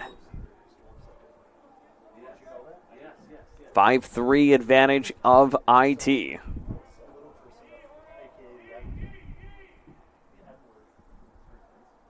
Here's the swing. Here's the opportunity incoming again. Santana certainly trying to go for the squeeze pop and almost inside our vantage point, but does not roll down as it just gets over the hump. Also kind of looks like a little bit of a skee ball roll from our vantage point with Santana able to get this one up over the top. 1-2 the count.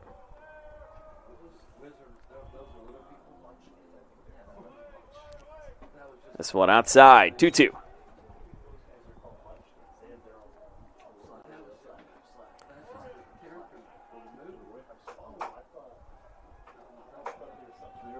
Santana, again, has done a great job of going to battle here today. Can he continue to try to retain the battle? As this one's going to be popped up out to left. And going to drop in time. And nobody moving on thanks to a mad dash coming in from the second baseman in Jenkins. So one down immediately. Number 43, Ben Morrison. Ben Morrison returning back to the plate. Morrison still looking for his first hit today, too. But would set up for Garrett Rainey, potentially. Here in a 2-run lead. Bottom of the 4th inning. Way outside, making 1-0. IU-Kokomo's schedule doesn't get any easier. They head over to Montgomery, West Virginia. Take on West Virginia Tech. The game on Friday and then a double coming up on Saturday for welcoming in Marian University on Tuesday. Of course, West Virginia Tech in the River State Conference. Marian in the Crossroads. Morrison now looking. Takes it outside. 1-1. It's Haney right now at 26 pitches by our count, but certainly continuing to escalate here in the bottom of the 4th inning. This one goes down into the dirt, and you could kind of see at least a quick opportunity on the board, as it looked like Richards was trying to maybe get some fancy footwork, but could not get it to go.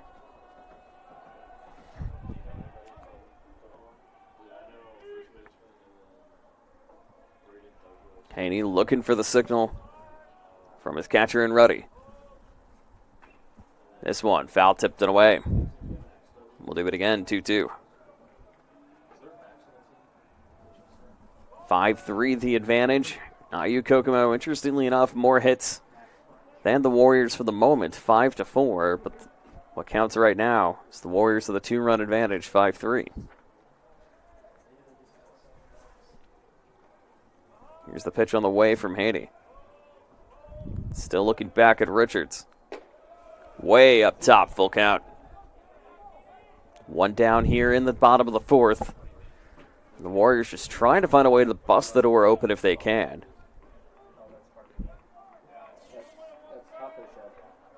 The wind slowing down a little bit, but definitely gusts up to 20 miles an hour. Certainly still in effect today. This one going to go out to center. Easy grab in meantime. Richards got to run back, but didn't get him in time. And so just like that, the inning is over. On a double play out to center and then to second. So we go to the top of the 5th inning. 5-3. Warriors on top. IU-Kokomo trying to stay on the prowl. Back in a moment. Want to know the difference between dreaming and doing?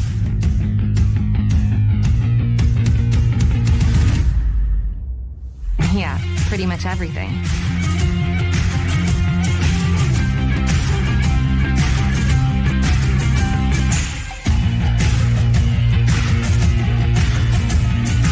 Visit Indiana Tech and see what it's like to be a Warrior. Want to know what it means to be a Warrior?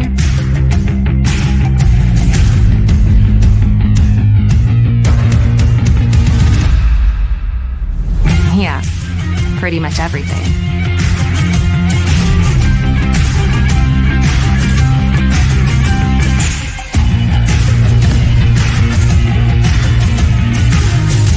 Visit Indiana Tech and walk a mile in a Warrior's shoes. Welcome to the Summit City, home to the 260's dedicated high school athletes and fans. Each victory and celebration captured by our cameras. Treasure the highlights from the Summit Athletic Conference this season, or complete games live or on demand. After all, nobody's more proud to call Fort Wayne home than SummitCitySports.com.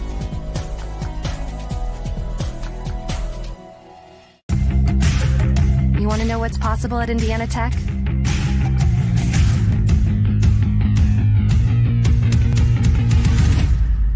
Yeah, pretty much everything.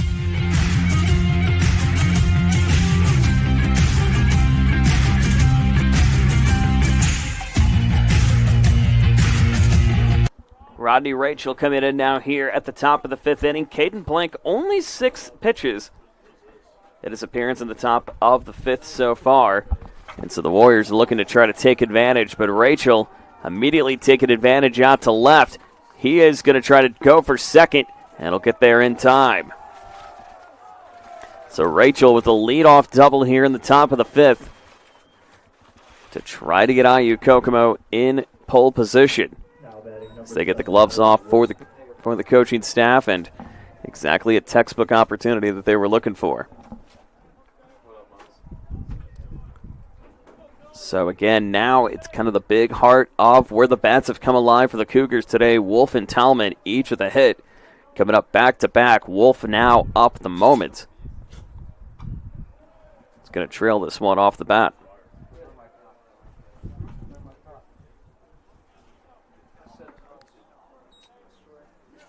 And an 0-1 count.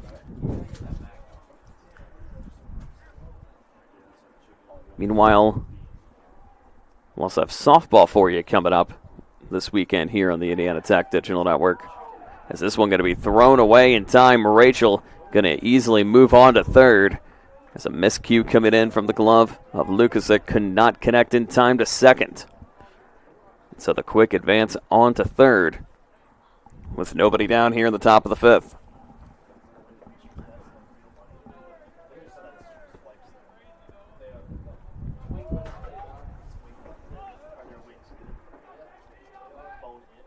Noah Wolf now continuing to stay in motion. We'll tell you about softball in a second.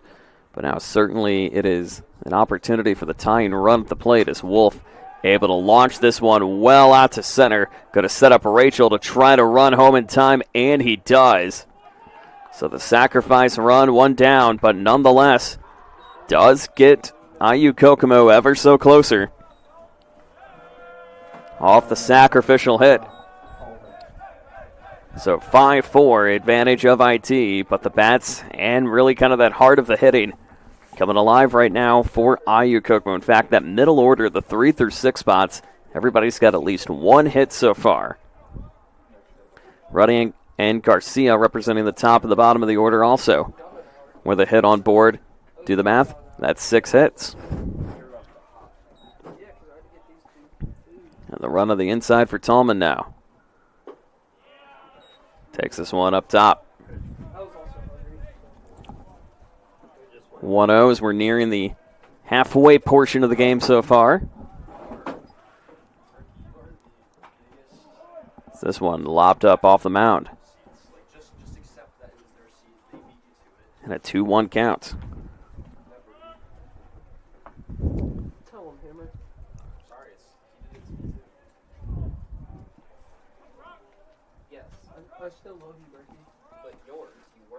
The pitch on the way.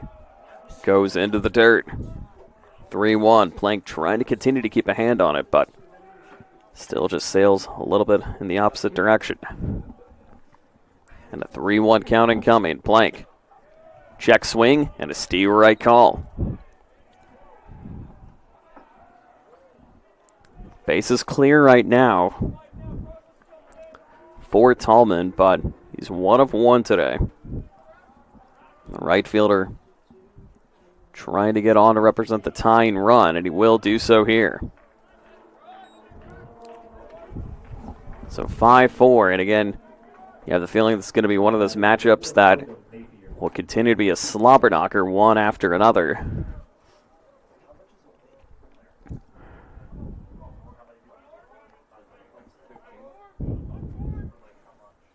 Plank now looking for the signal.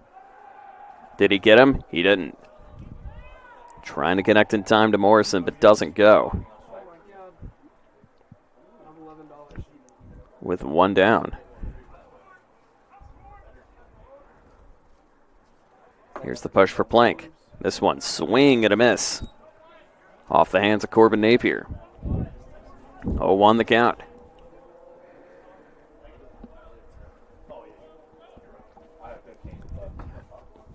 0-1. Plank now again looking for the signal to connect down with Lukasic. But again, really just trying to continue to go to battle to see if he can pick somebody away and reset the momentum in their direction. Not in time here.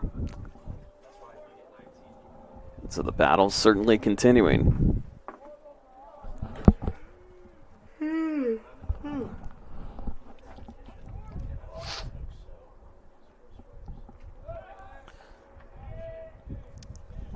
And the chase continues. Back and forth they go, hoping that maybe IU-Kokomo hopes the Plank would throw it away, but hasn't done so as of yet. It's Corbin now. Down low. And a 1-1 count. Corbin a 289 hitter. Corbin Napier a 289 hitter. Has not gone yard yet this year, but 16 runs. This one, do they get the tag? They don't. As the hand's still in time. And the battle certainly continuing between Tallman and Morrison. Here's the pitch. This one going to be popped up and in time. Tallman, Napier able to get Tallman onto second. And another hit back on the board. Lucky number 7 tonight for IU-Kokomo. Or this afternoon, I should say. And the lead now 7-4 in hits. But, of course, the runs is what counts. But the Warriors trying to get out of a jam here. Cougars ended on a double play. Can the Warriors find a way to do the same thing? They'll have to rely on Caden Whitehead here. This Whitehead only with 1 hit on the season and 12 appearances. Plank now. 1 down. Down low, and it's Steve right call. 1-1 the count. So we're just a little under halfway through, I should say. Looking back, trying to slow it down. Here's the pitch. This one's swing and a miss. Strike 2. Does set up for Jude Ruddy, the catcher coming up. Despite him being a 158 hitter, has been able to get one on the board here today.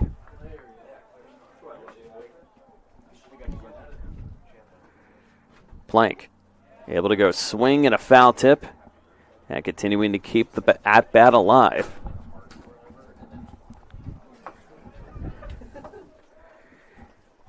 Here in this 5-4 affair.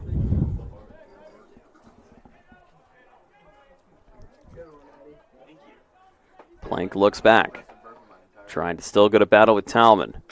This one going to be batted up. That is going to drop. Tallman is going to stay at third, and the bases are loaded just like that. A crunch time situation upcoming for IT here in the top of the 5th inning. For the second time today, they've had the bases loaded up. And they're going to rely on Jude Ruddy now. And again, could possibly just go for that quick sack out to left or right potentially. Just get a little bit of distance. Could even this up for the Cougars. What they hope is at least to try to keep it contained and no opportunity of just that. A ball call going to go for Plank, and this just his 24th pitch here in this one. And a 1-0 count. Ruddy, the Batavia, Illinois native. Got him there. And once across the board.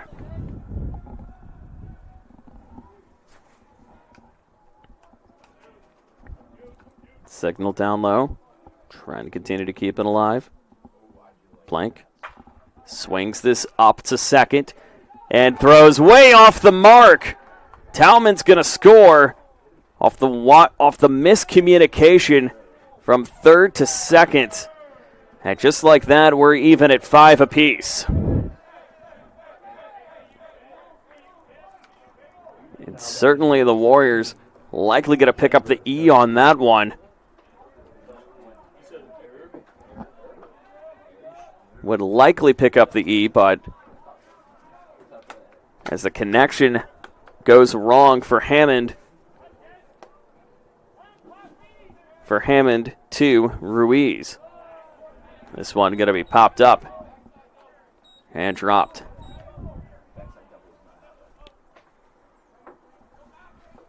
Oh, 1 the count now, but again, the miscue still with bases loaded.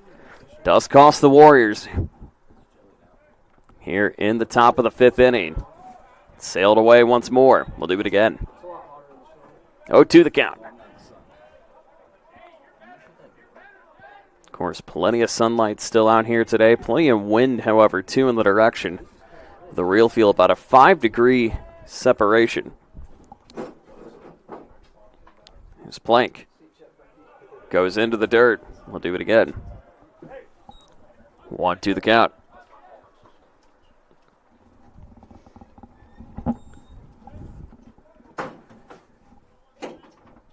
It's the error on the board for Indiana Tech for the first time today. Comes at a costly time. Pitch down low. 2-2.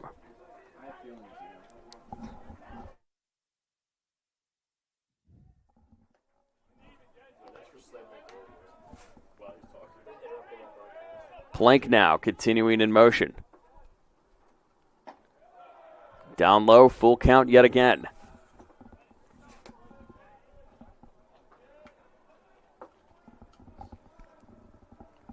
And again, third time that Plank's been in a bases loaded situation. But really needs to get out of a jam here, especially with 1 out. Swing and a miss, and that stops it for the moment. Still bases loaded, though, even at 5s on the board. As Riley Sands now coming up to the plate.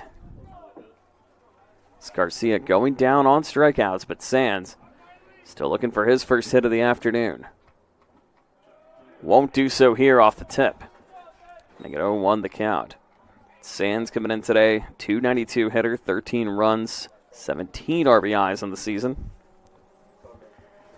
And the native from McCutcheon High School out of Lafayette.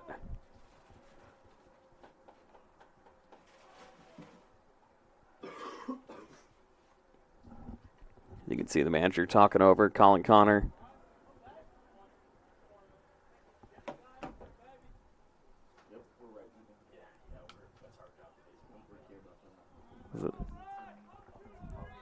With an offensive visit. 0-1 the count, 2 down. This one going to be grounded up to first. Morrison going to have to get it over in time to Plank. Just dives on the ball, but he's safe. He's safe, and the run scores again for IU-Kokomo. As you can see, Plank was just trying to dive over and get his foot on it, but could not get it to go. It's Nate Montgomery now coming in. So again, a payoff pitch on the inside, and now the Warriors trying to find some answers. So they trail by 1. In fact, their first deficit of the game so far today. And with that now officially the third error on the board for IT. Swing and a miss down low.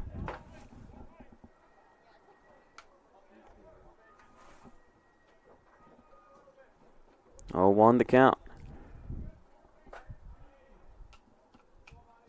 Plank again, just trying to get himself recomposed, but still in a bit of a jam. This one goes in and out of the catcher's hands. In Lukasik. So 1-1 the count.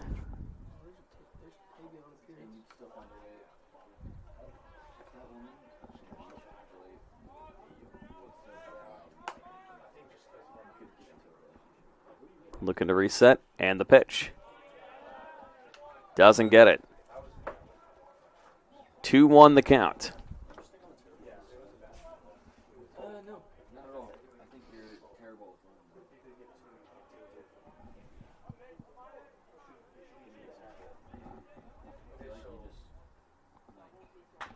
This one going to be cut up to first. Morrison this time able to get the chase, and the inning is over. But not before another 3-run inning for IU-Kokomo as we go to the bottom of the 5th inning, 5-6. Warriors with some work left to do. Randy, Ruiz, and Hammond when you come back.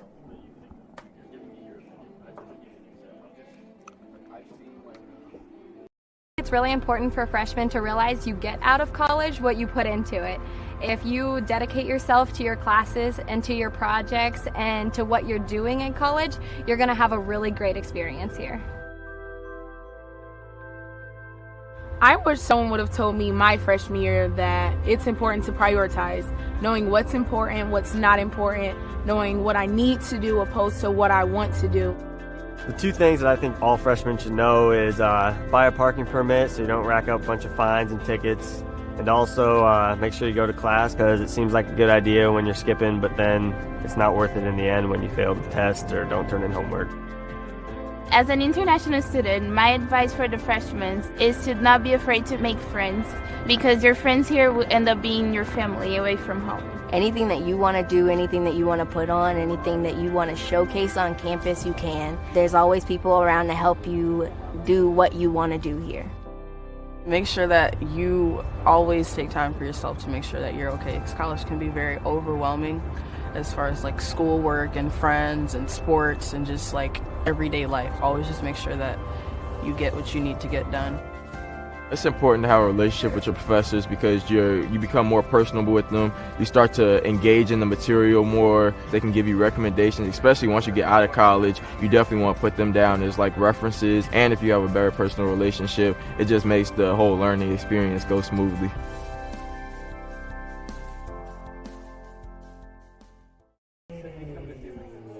Garrett Rainey now coming to the bottom of the 5th inning. Here as we start to see some of the partly cloudy shadows start to strike in here at Warrior Field. And Rainey takes it down low, and a steady right call. And again, credit again to Cameron Haney, the 3.81 ERA pitcher. Try to make easy work of the Indiana Tech batters as it stands. Trying to quickly force the direction back for IU-Kokomo. Of course, we say that. This one easily going to drop down. And Rainey able trying to go for 2. Maybe going for 3 here, but it'll stay with 2 in the meantime. So a leadoff double on the board for Indiana Tech here in the bottom of the 5th inning to make it 6-5. And Rainey getting the nice just right field drop. Able to continue to keep the momentum in this direction. As it will be Derek Ruiz wearing number 22, ready to bring it inside. 22, Derek Ruiz. As Ruiz now looking on the reset here, but he's going to keep his eyes open on Rainey. And by he, I mean Cameron Haney. You're going to try to keep his eyes on Rainey. Ruiz, the .333 hitter. Looking to try to at least strike a little more magic today. He's already 1 of 2. Rainey, interestingly enough, already 2 of 2 for today. Ben Hammond, Levi Lehman, each coming up next.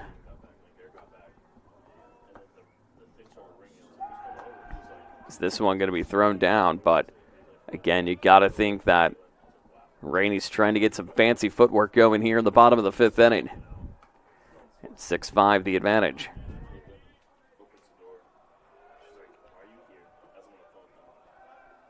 Here's the pitch. Haney. Outside, 1-1.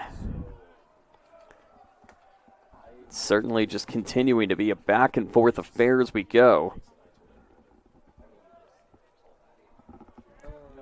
So it's not going to be made easy in one direction or another here today. Here's the pitch. This one goes away from the dirt. And Rainey able to advance onto third.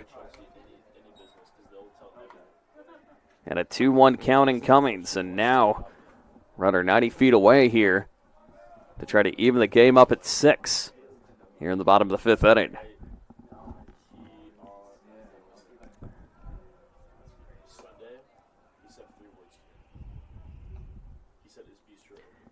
Here's the pitch, swing and a miss. 2-2 count. Again, on the board as it stands right now, Indiana Tech with a 5-5-3 situation. 5 runs, 5 hits, 3 errors. IU-Kokomo, 6 runs, 8 hits, only 1 error on the board for the Cougars. This one goes upstairs, full count.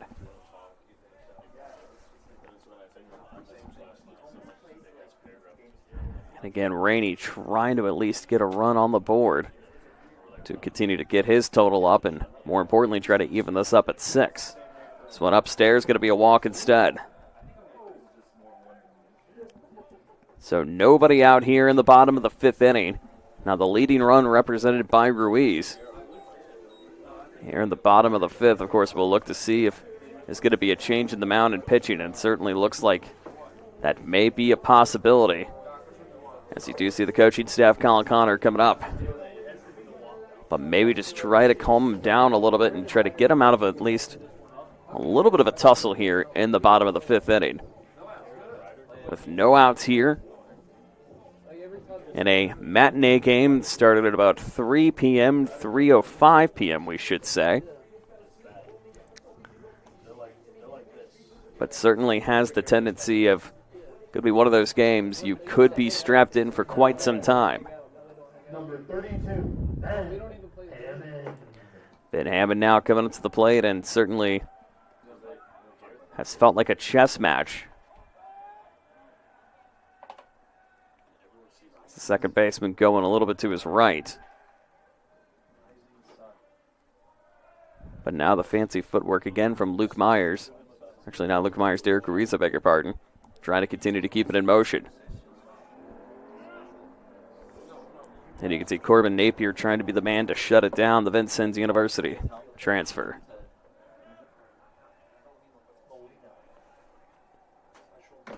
Pitch on the way for Hammond. Still looking for his first today. Steve right call. The 1-run advantage for IU-Kokomo, but tying run 90 feet away. Another swing and a miss, strike 2. So they really want to try to see if they can throw Haney off in any which way but loose. He's only at 41 pitches right now. As Ruiz got a little too close for comfort, but nonetheless still keeping it alive.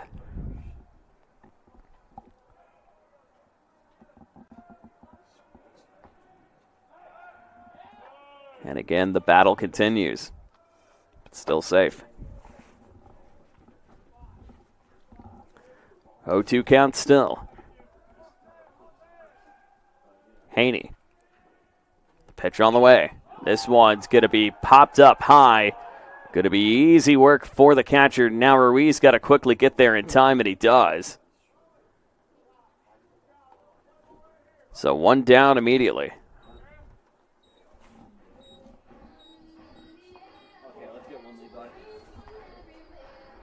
It'll be Levi Lehman coming up. number 29. 333 hitter on the season. Only 8 hits coming into this one. And 24 at-bats. Only 2 doubles on the season, 2 for him. But certainly would love to try to improve the RBI total here to try to even this up in at least 1. Try to make it even at 6 if he can. It may take a little blooper to make it happen if he can, as this one down low for Ruiz, but still going to stay safe. We're here in the bottom of the 5th inning. 0-0. No count as it stands, as it's been kind of the battle that we've seen of trying to pick the guy off, which we haven't seen too many of those today, if anything. And a 1-0 count. This time, did he get it? He did not. But in fact, IU-Kokomo has left more on base in the effectiveness today, and they've had more at-bats, 9-24. Indiana Tech, 16 at-bats, but have only left 3 on today. Certainly, the Cougars have had a little more offensive work to do, but Indiana Tech has been effective in their work, as this one will be fouled away. And a 1-1 count as one of the many trains coming by, as you can hear in the distance.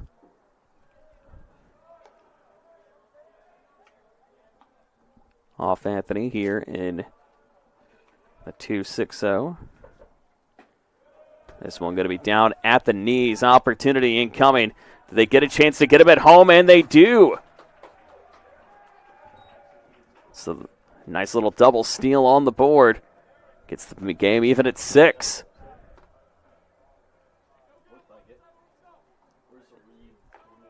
So still a 2-1 count.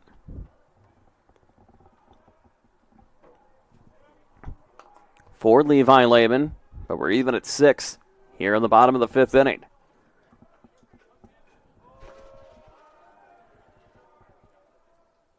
Haney looks back.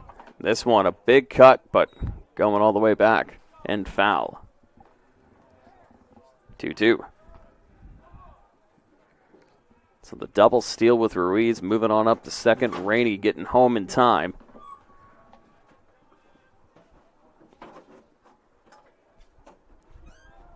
With the Warriors now officially scoring in every inning except the second so far today. And a 3-2 count as that one goes in the dirt. 3-2-1 on the board. 3 balls, 2 strikes, 1 out.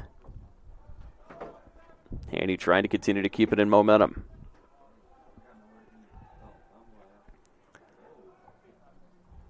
Looks for the signal from Ruddy. This one going to be close, but didn't go. So just like that, 2 on now here in the bottom of the 5th inning. And it's certainly been a tale of just trading runs, trading pitches, trading at bats more so for the most part today. But Indiana Tech has been doing it thanks to steals. In fact, steals and sacrifices have been really the mantra here today. 2 of the 5 runs on the board have been scored because of that. Santana got the one at the bottom of the 1st and the one you just saw too. With Rainey able to get there in time. This one going to go just past the second baseman. And everybody moving on up.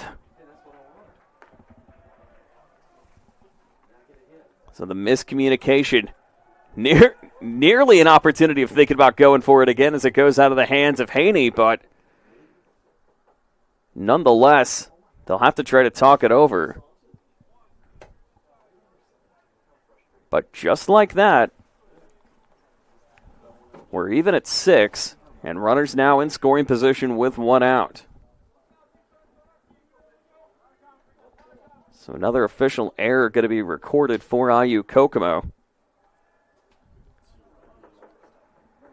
With Lehman advancing to second and Rees to third on the failed pickoff.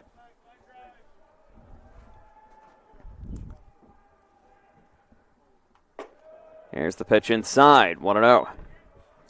So certainly a great striking opportunity for IT here in the bottom of the 5th inning.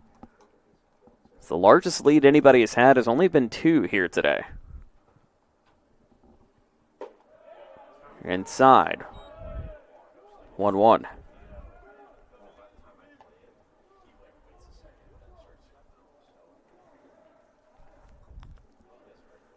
Haney again looks. Down low, and it's Steve Wright call again. 1-2. Incoming for Lukasic. Trying to add to his total here today. Lukasic gets this one way outside and into the dirt. So 2-2 the count. Haney trying to at least get a little bit of extra composure here as he looks and takes the pitch. Fouled away. We'll do it again. So again, it's just trying to continue to keep that battle and force that pitch count high has certainly been the name of the game so far here today. But really just kind of one of those that the bats are coming alive and get your guys out when you can. Down low, 3-2. In fact, coming into this one today, the Warriors have been a very prolific offensive scoring team. 262 runs on the season. of 318 hits. Opponents in comparison, 171, 274. This one going to go home in time with the tag out at first. But nonetheless, it does bring the runner home on the sac hit.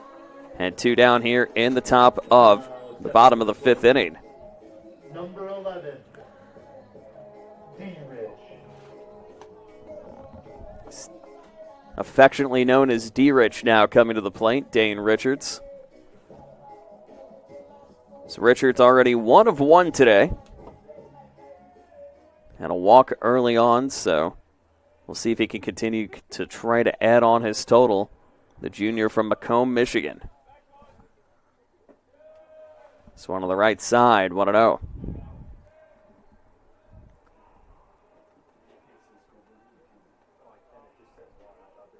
Two down here in the bottom of the 5th inning.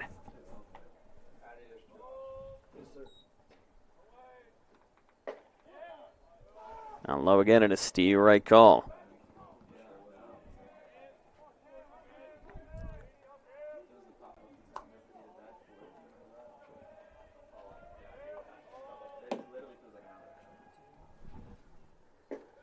Here's another check swing, still going to stay out there, 2-1. And the Warriors again doing it on defense and steals and sacrifices. Now 3 out of the 7 on the board have been scored because of that. And 2 runs here in the bottom of the 5th. It's this one on the left side, 3-1.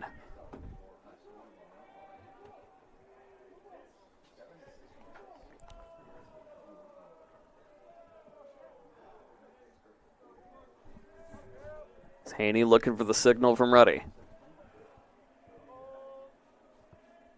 The pitch. Fouled away. Full count.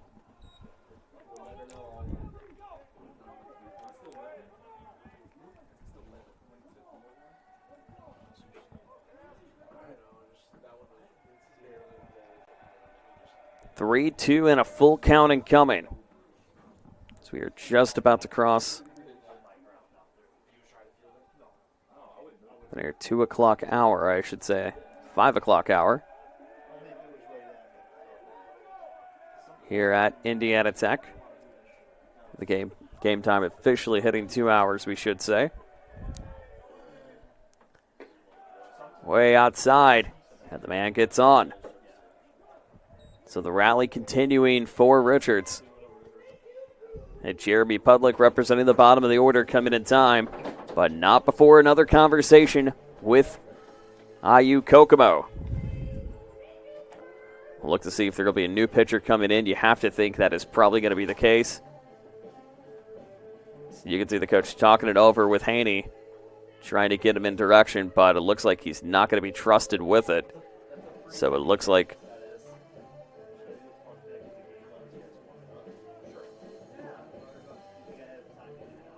he opposes to go to it, but you can see the frustration from Haney as he goes out. New pitcher coming in. We'll tell you about him in a moment.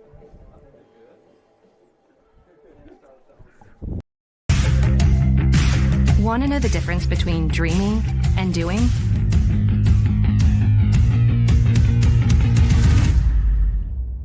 Yeah, pretty much everything.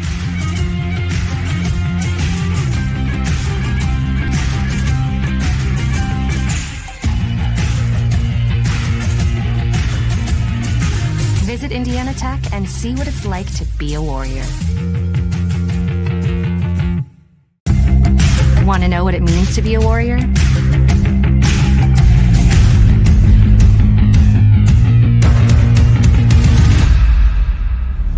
Yeah, pretty much everything.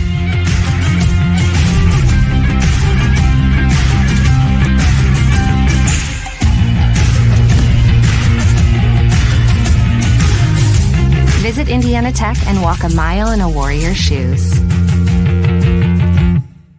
Welcome to the Summit City, home to the 260's dedicated high school athletes and fans. Each victory and celebration captured by our cameras.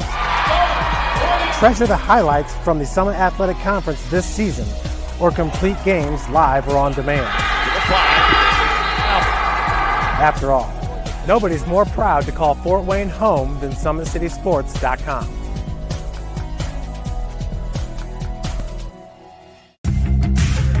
You want to know what's possible at Indiana Tech?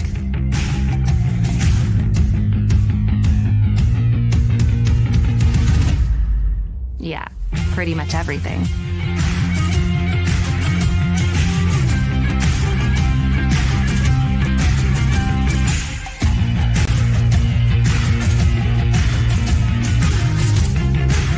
Visit Indiana Tech and see what it's like to be a Warrior.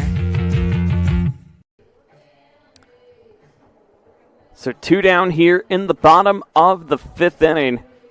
The runners on first and second, and a new pitcher coming in for IU-Kokomo.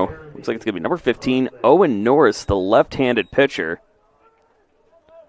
As Haney goes out after 3 runs, 2 earned runs, 4 walks, no strikeouts, 4 hits. And so it will be Norris in for the first time today.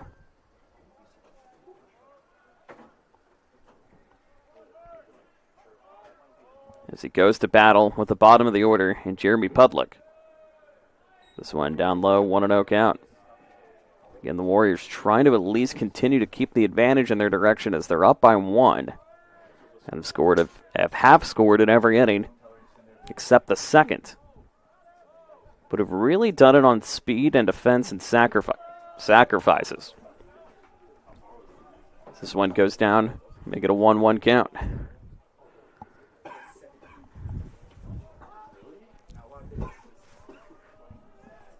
He looks down it again. Still chasing back. And the pitch. Swing and a miss. Strike 2. 1-2 the count.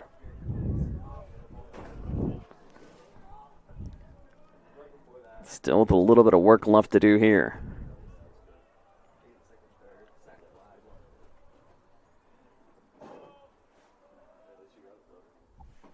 Pitch on the way, into the dirt. And we'll keep it 2-2. But, actually no, quick tag in the meantime.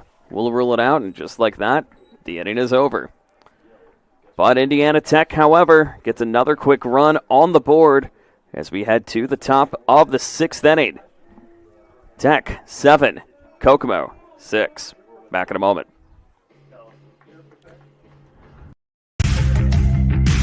Want to know the difference between dreaming and doing?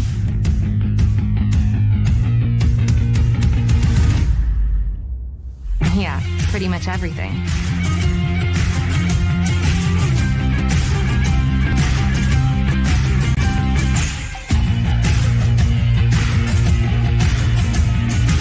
Visit Indiana Tech and see what it's like to be a Warrior. Want to know what it means to be a Warrior?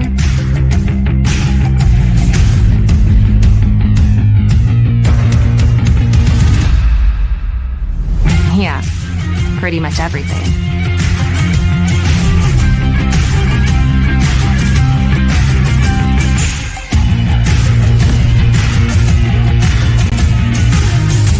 Visit Indiana Tech and walk a mile in a Warrior's shoes.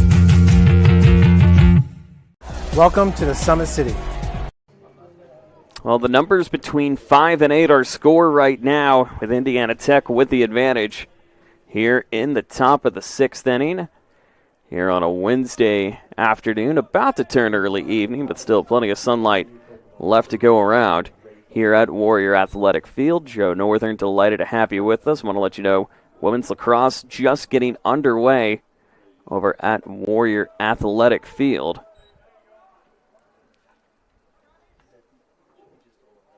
Or we should say has been underway at Warrior Athletic Field,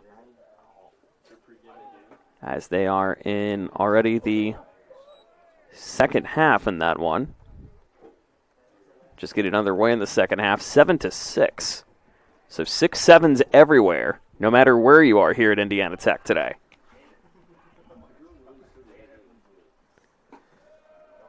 And it's Steve Wright call, or ball call, I should say, 2-1.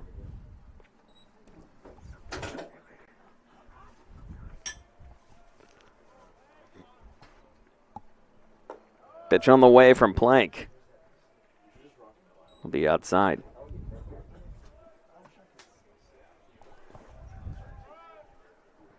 3-1 the count again for Rachel. Plank gets this one up. Swing and a miss, 3-2. And again, you'll have to try to see if what they can do to slow down the offense here in this one. As IU-Kokomo has been efficient with 3 runs a pop, and he got him. So Plank picks up his 3rd strikeout of the day. And just like that, 1 down immediately. Now batting number 7, Noah Wolf. It'll be Noah Wolf coming in, and right now at a point where nearly everybody on the roster for Kokomo has been able to get a hit today. The only one has not been Riley Sands. So you know that this Kokomo team has some offensive production, but can they be efficient with it? We'll have to wait and see as they take another Steve Wright call, 0-2. And you got to think Plank is certainly starting to feel in the groove, try to feel inside the box if he can. Doesn't find it here. Announcers jinx times 6 today. And a 1-2 count. Plank, the Elkhart native from Northridge High School. Swing and a miss. So he goes down on the tagout on the Steve Wright out. It's 2 down. So Plank trying to make quick work here in the top of the 6th inning. The Warriors up 1. And Brock Tallman, who's been a little bit of the Achilles heel today when it comes to Indiana Tech. Or at least will it be? We'll have to see. As it looks like number 23, Ryder Lukasic, kind of slow to get up. Took a little bit of a nicking on that one.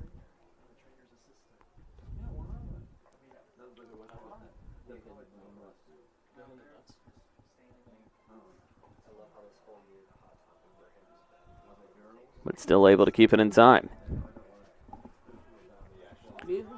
2 walks today for Tallman. 1 hit, 1 run, 1 RBI. He has been probably the most efficient on the board for IU-Kokomo as he takes a ball call. Tallman, the 190 hitter, but has been strategic here today.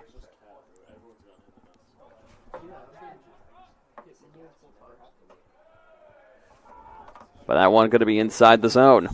1-1.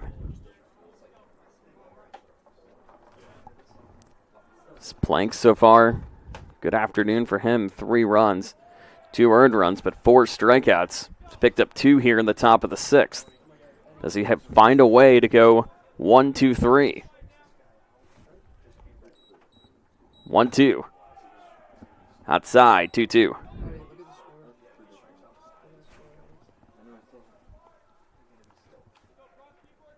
Plank about to approach pitch number 50. Takes that one inside. No, we didn't get it. It's out. It was just barely outside. And a full count incoming for Plank. And you know he wanted it. But eventually gets some help from Ruiz in the middle. So yes, he does get a 1-2-3 inning. We go to the bottom of the 6th. Warriors up 1. Back in a moment. Want to know what it means to be a Warrior?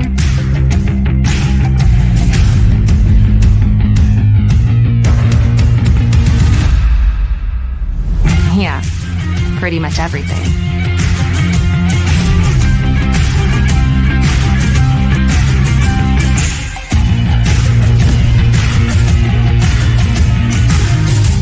Visit Indiana Tech and walk a mile in a Warrior's shoes. Good luck, Tammy. See you, David. Things happen. How do you make the unexpected happen? Take the next step with an online degree from Indiana Tech. Start with a visit to one of our 2 new Chicago area enrollment centers in Naperville or Wilmette. You'll discover a wide range of affordable undergraduate and graduate degrees with flexible class schedules designed to fit your lifestyle and help you earn a degree sooner than you'd expect. Embrace the unexpected at Indiana Tech. You want to know what's possible at Indiana Tech?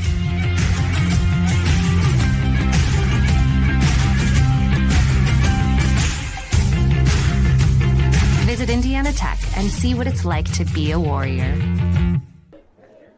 We go to the bottom of the 6th inning, 7-6 advantage of IT. And the top of the order returning in Santana, Morrison, and Rainey in the lineup. And Santana, again, has done a great job of at least trying to get the offensive direction going for IT, with 2 out of the 7 on the board. The Indiana Tech, 7 runs, 5 hits, 3 errors. While Kokomo, 6 runs, 8 hits, and 2 errors officially on the board. Able to get the sacrifice on the board. Did pick up an error and a force out, however. So we'll look to see what Santana can do as he'll go against Owen Norris. This only his 5th pitch incoming after replacing Cameron Haney, the Lakeland College transfer. But Santana looking to try to continue to keep the momentum back in the direction for IT and try to get some insurance runs and maybe make it out of reach if he can. Then a Steve Wright call coming in the interim. Could potentially be one of those defensive juggernauts we could see today. Here's the pitch. Into the dirt, 1-1.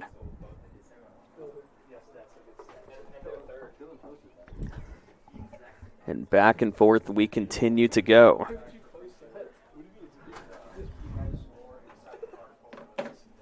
And 7-6, still the advantage. Santana trying to continue to keep it in motion. Santana takes it outside, 1-2.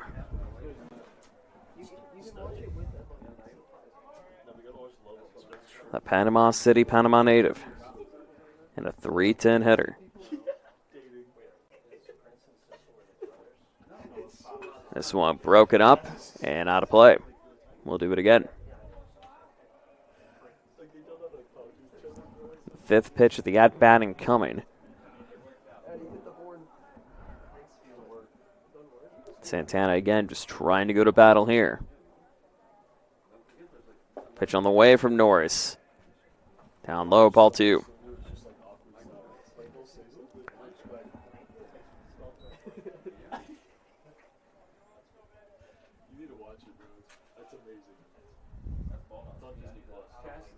Norris again with the signal. Cuts this one up to short. And an easy connection in time for Garcia back to Napier. A combo we've seen quite a bit here today. Number 43. So they're able to get Santana down, I beg your pardon. And it'll be number 43, Ben Morrison. Morrison still looking to try to get the nectar of the hits here today, as he's 0-3 so far. Going for a little bit of a squeeze, but fouls it away. You get 0-1, so you have to think team's going to get a little creative here as we go into the home stretch here at Warrior Field. And the next chance to catch your Warriors at home will be coming up on Sunday. It'll be Sunday, April 12th, as they take on Siena Heights. We'll cut down the middle, but we'll just go to his left. 1-1 the count. A little more cloud coverage, so not as much sun coming, and again, kind of hiding behind some of the buildings in the shade here at Warrior Field. So they take it down 1-2.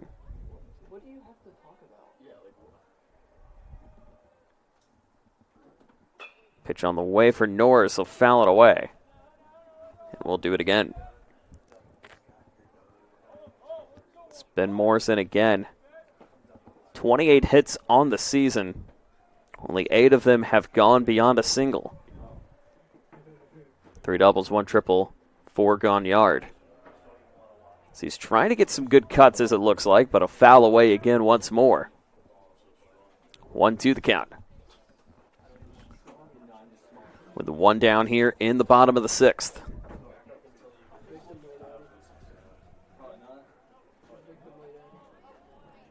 Morrison again. Wants to try to beat Norris in the battle. A little close to the knees there, but 2-2.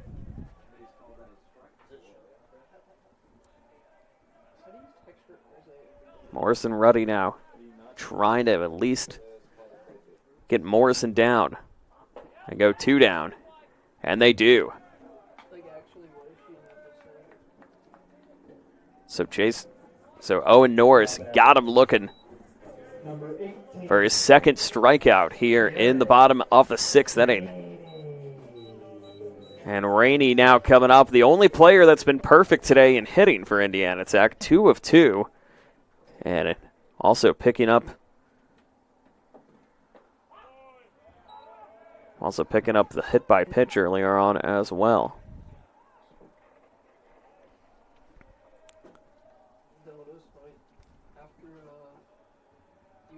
But still some work left to do here in the bottom of the 6th. Rainey's going to pop this one out to second, and the sun just starting to peek out, but eventually caught in time by Wolf, and the inning is over. And in a situation where it feels like we've gone back to back to back and things have gone for scoring, no score for either team for the first time in the game. We go to the 7th, 7-6, advantage of IT. It's really important for freshmen to realize you get out of college what you put into it. If you dedicate yourself to your classes and to your projects and to what you're doing in college, you're going to have a really great experience here. I wish someone would have told me my freshman year that it's important to prioritize, knowing what's important, what's not important, knowing what I need to do opposed to what I want to do. The 2 things that I think all freshmen should know is buy a parking permit so you don't rack up a bunch of fines and tickets. And also make sure you go to class, because it seems like a good idea when you're skipping, but then it's not worth it in the end when you fail the test or don't turn in homework. As an international student, my advice for the freshmen is to not be afraid to make friends, because your friends here will end up being your family away from home. Anything that you want to do, anything that you want to put on, anything that you want to showcase on campus, you can. There's always people around to help you do what you want to do here. Make sure that you always take time for yourself to make sure that you're okay. It'll be Corbin Napier coming to the plate here in the top of the 7th inning here at Warrior Field, and today's game in all Indiana Tech action, thanks to our proud partner in St. Joe Place, Live Social, Live Solo. Just a few minutes north of campus off St. Joe Road. Just a few minutes away from campus. Visit them online at stjoeplace.com. 2-0 the count here in the top of the 7th inning. So it has been a back-and-forth affair, but again, IU-Kokomo trying to get a lot of offensive work in today on the hit side. In fact, the lineup as it stands, only one man hasn't been able to hit the bat yet today, and that's been Riley Sands, but everybody else at least getting 1 on the board. But the issue is it's only been 1 for everyone on the board. No one getting 2 hits as it stands. Indiana Tech has only 1 man who's done it, and that's Garrett Rainey. The only person on both sides of the equation who's done that here today. And, of course, we say that, and Napier able to bring it up in time. So a leadoff single for Napier here in the top of the 7th inning. And the tying run now at first.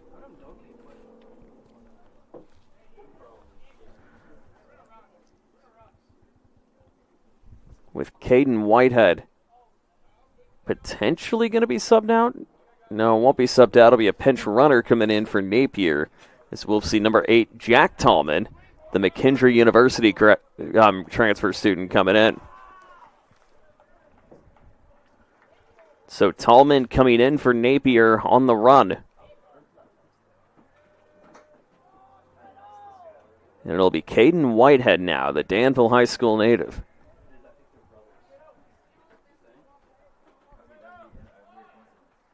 And takes it off the back. And you could see the embarrassment of the frustration coming in from Plank. Said, why did I do that? Why did I go for that? So just like that, immediately runners at first and second here in the top of the 7th inning.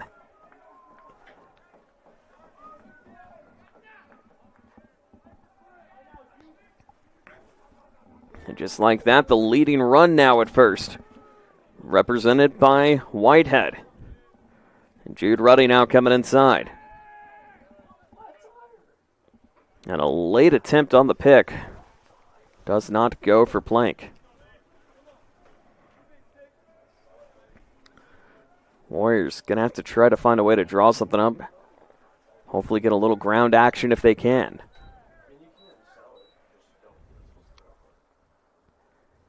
Plank on the pitch. It's going to be a high bunt, but tipped way out of play. 0-1 the count.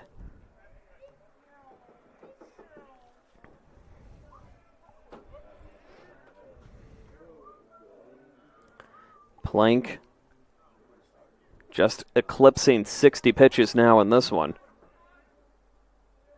But has made efficient work so far in the midsection of this game today.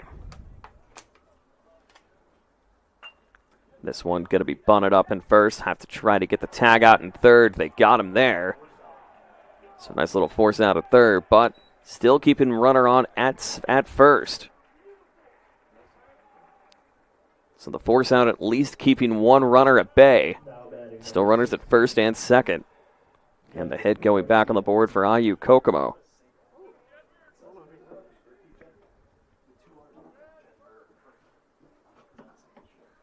So Ruddy's getting in on the fielder's choice, with Whitehead going to second.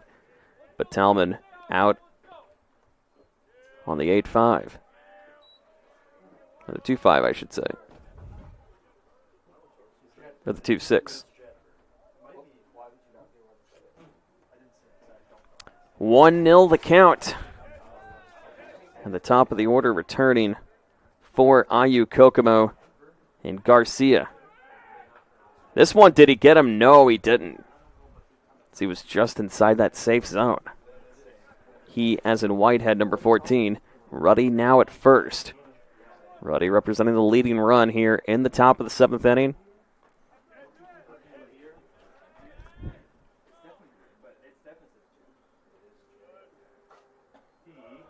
Down low and a steam right call. And you're starting to see the strikes come on a little more on line, too, for Caden Plank today.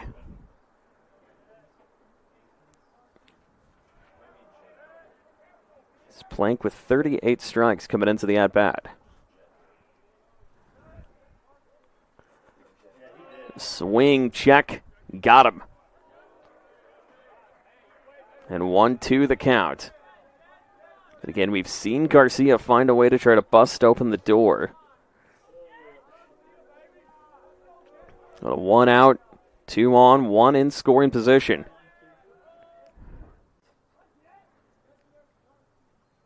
Pitch on the way, down low.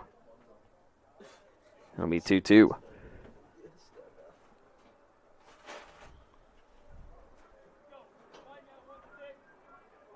The Warriors, again, still with some work left to do. The wind's starting to gust a little bit more here at Warrior Field.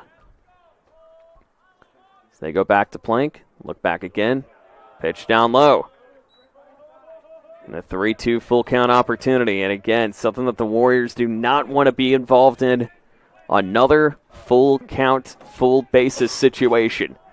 Well, that is certainly what's on the menu potentially. As Plank again looks down. Did they get him? They didn't. And the base is loaded yet again here in the top of the 7th inning. And so Plank going to have to look at some work. We do see some guys warming up for Indiana Tech. Can see the numbers from at least our vantage point. But you got to think some arms are going to be warming up to try to get out of traffic if they can. And this, a 1-run game. So it'll be Peyton Hankins now coming up top.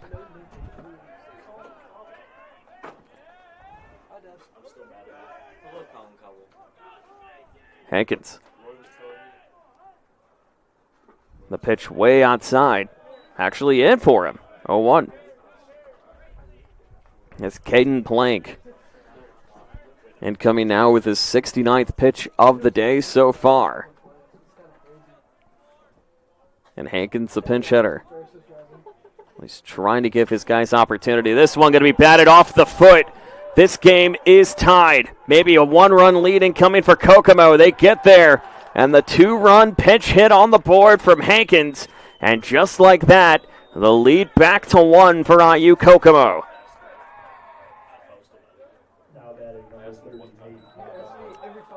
All of a sudden, the momentum has shifted again. And again, the loaded situation not paying dividends for Indiana Tech. And you have to think, too, we could be seeing another arm coming in, and that is what it seems like here in the top of the 7th inning. As Caden Plank is going to be coming out of the game.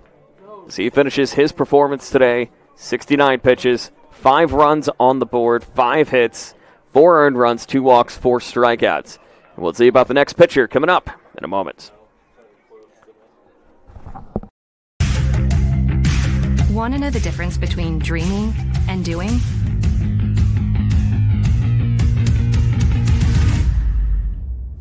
Yeah, pretty much everything.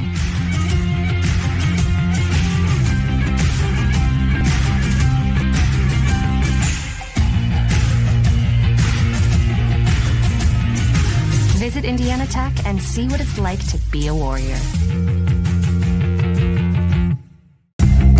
Want to know what it means to be a Warrior?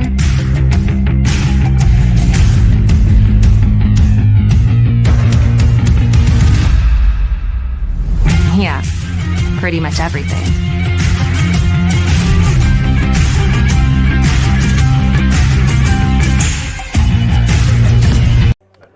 No huff, but Ted Doback coming in right now for Indiana Tech here in the top of the 7th inning. Well, the Warriors certainly have some work left to do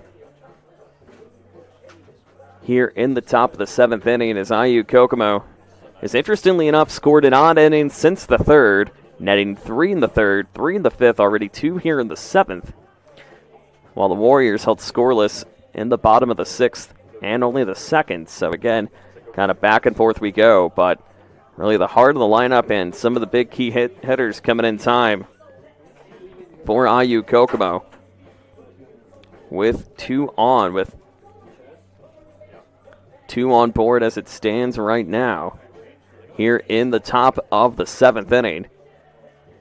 And they want to look to try to expand upon it if they can, as it'll be Nate Montgomery, the designated hitter, hitting .350 on the season, 14 RBIs. Doback trying to at least slow down the momentum if he can. And trying to get his Warriors out of a pickle here. Doback. Swing cut, strike call.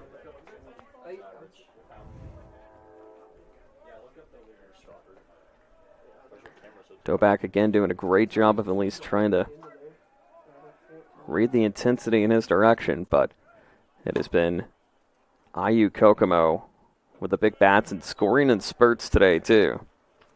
8 runs, 10 hits, 2 errors officially. Indiana Tech, 7 runs, 5 hits, 3 errors on the board.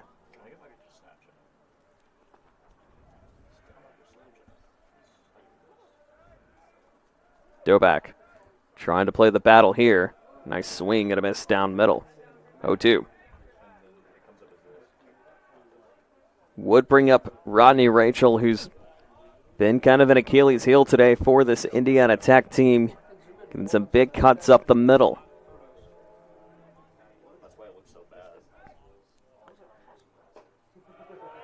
Check swing, got him. So 1-2-3 on the board. That sends Montgomery down back to the bench. But Rodney Rachel coming in. A right-handed hitter from Lincoln Trail Community College, Coleraine Township, Ohio. The hometown. This one up top. Runners on first and second here in the top of the 7th inning, but it's certainly been a back-and-forth effort we go. Doback trying to get him out of a jam if he can. This one back down low. Into the dirt. Gets a little bit past him. Now the runner's advancing.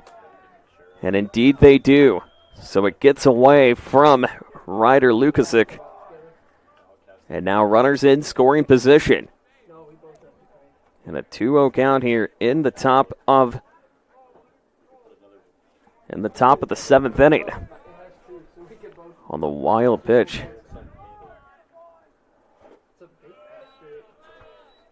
With Hankins now at second, Garcia at third. And a 3-0 count, and now another possibility of the bases loaded potentially coming for Doback. And look back again. And the pitch. Into the dirt, and he walked him. So just like that, bases loaded yet again for Indiana Tech for the second time this inning. As it'll be Noah Wolf.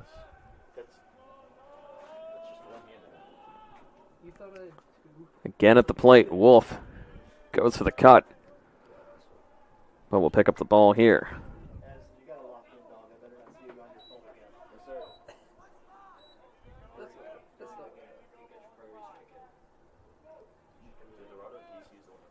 Doback again. Looks back, and the pitch. This one cut up the middle, leapt over and bounds. That's going to go in for at least two. And indeed will be two. Wild pitch thrown away. That's going to be three incoming. Rachel able to get on the board, and just like that, three. And a costly mistake for IT. And 3 runs score immediately and now make it 11-7. As Noah Wolf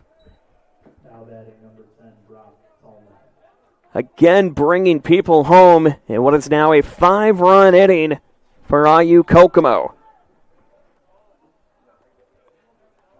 So we'll look to see officially what that's going to be credited for on the board. So a single officially credited for Noah Wolf. He advanced to second, and Rachel advancing on to third, and ended up scoring unearned, but Hankins and Garcia both scoring on the single officially. So it'll also be an error picked up for IT in the meantime, too.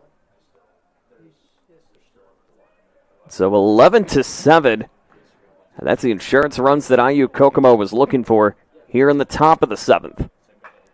This one again cut up the middle, going to drop again once more. Here comes Wolf to bring it in, and he's in time. As Wolf able to get home on the board, and the runs and hits even for IU-Kokomo, both at 12. Corbin Napier now inside.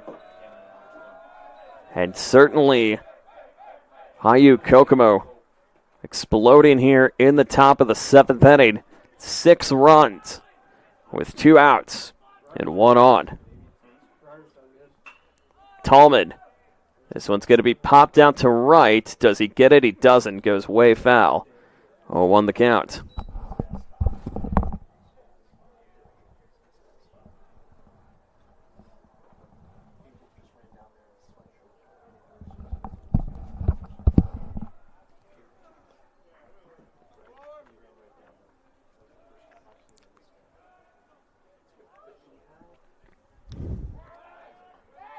Pickoff attempt going to be failed again once more. Jack Tallman now at the plate.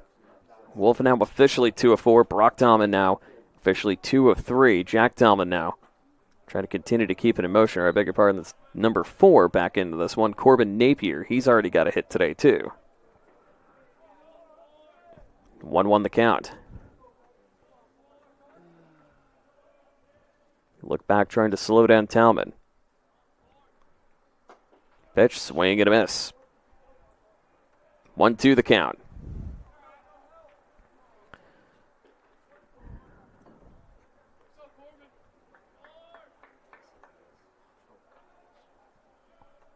Pitching coming now for Tad Doback. Looks down. Here's the swing, cut up off the knee, and throwing down the umpire in the meantime, too. So I'm going to get on base, but Our other umpire shake it up for just a moment. Looks like he's going to be okay.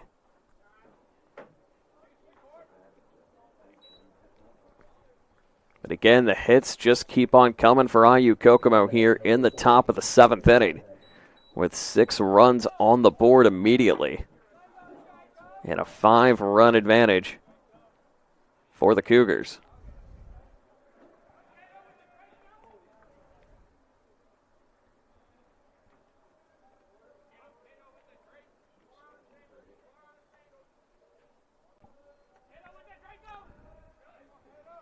They dropped 6-12 yesterday against Indiana Wesleyan. And then 2-8 to Marion back on the 25th.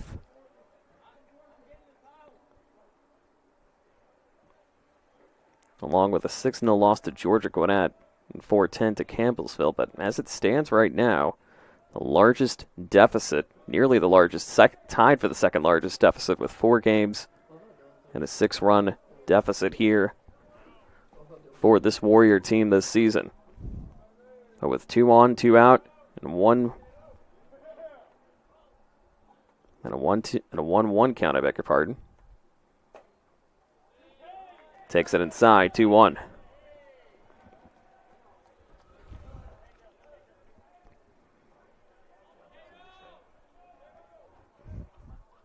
Doback trying to at least find a way.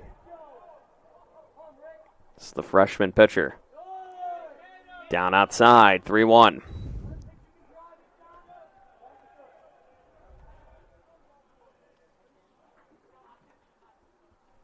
Three-one count.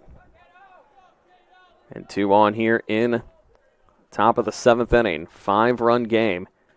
6 runs on the board. This one goes out of the catcher's hands, and everybody moving on up. And just like that, the base is loaded once more here in the top of the 7th. And Jude Rohde coming inside, but not before a conversation coming in for IT. They'll talk it over. We'll step aside. Want to know what it means to be a warrior?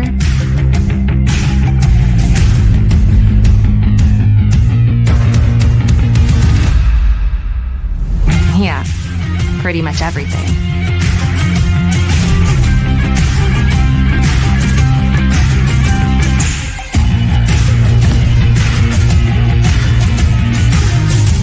Visit Indiana Tech and walk a mile in a warrior's shoes. Good luck, Tammy. See you, David. Things happen. How do you make the unexpected happen? Take the next step with an online degree from Indiana Tech. Start with a visit to one of our 2 new Chicago area enrollment centers in Naperville or Wilmette. You'll discover a wide range of Coach Kip McWilliams and company talking it over here in the top of the 7th inning, but it has certainly been all IU-Kokomo. 6 runs here in this top frame. And the base is loaded for, I count, the 3rd time for the Cougars here in the top of the 7th inning. This one going to be going out to right center. Has a chance to drop. It is gone. It is bounced off. 2 runs at least going to score, maybe 3. They try to get the chase in time. They do. Goes in and out of the hands. Thinking about maybe going for it. Doesn't go for it, but nonetheless, another 3-run double on the board for the Cougars. And it's now 15-7.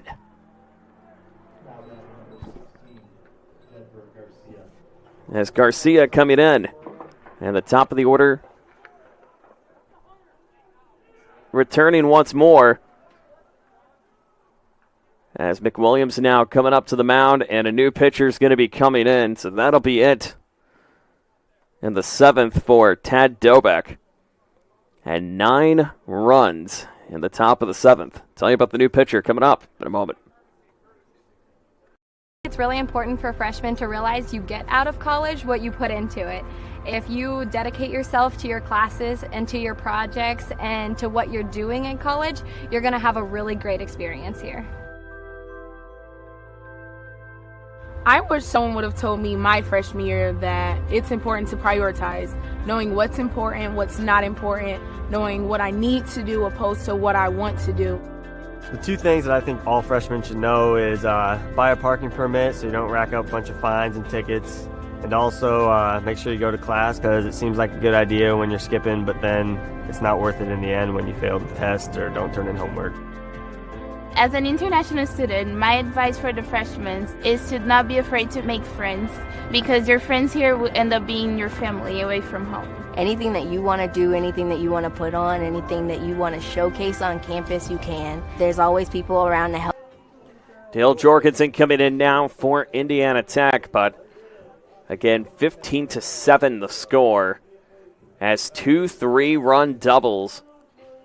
And what was a near grand slam on the board for IU-Kokomo just falls short. Off the bat of Jude Rudy, I beg your pardon.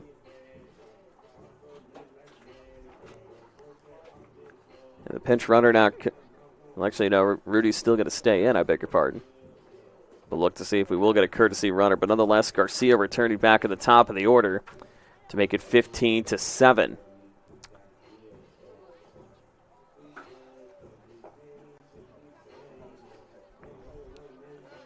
Close one brewing now at La Crosse, a minute 20 remaining, as they are even at 10, possible overtime coming in that one over at Warrior Athletic Field. Jeff Mahoney on the call for an exciting finish in this one. And that one, here it has been tough going for the Warriors in the top of the 7th inning. 9 runs given up in the top of the 7th inning as the Warriors were getting ever so closer, but the wheels have fallen off, to say the least. 15 runs, 14 hits, 2 errors for IU-Kokomo. And 2 down. Looks like the pinch runner going to be in, and Cam Howard, the Fishers native, fouled away for Garcia. Make it 0-1.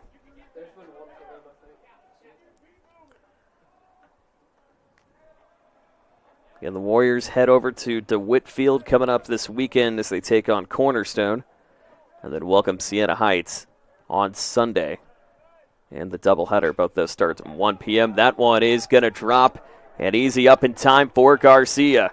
Here comes the run in time for Howard as he's able to get there in time. A 10-run 7th inning for IU-Kokomo, and the lead now 16-7.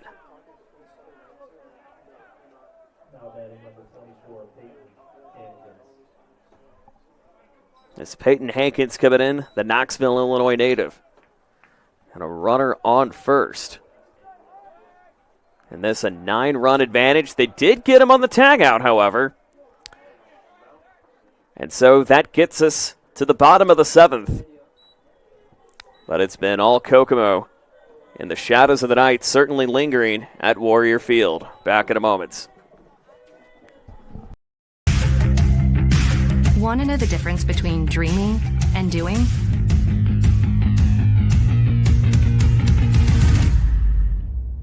Yeah, pretty much everything.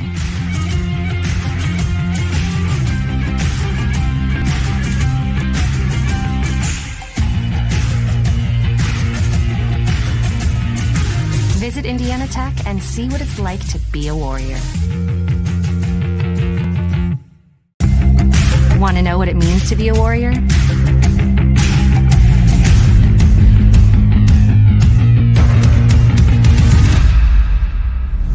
Yeah, pretty much everything.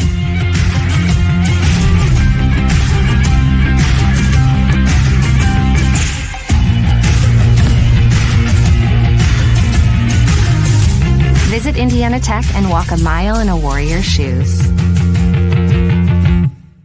Welcome to the Summit City, home to the 260's dedicated high school athletes and fans. Each victory and celebration captured by our cameras.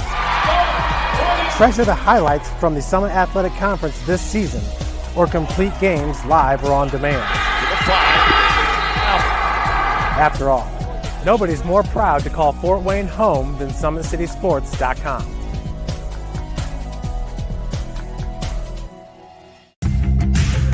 You want to know what's possible at Indiana Tech?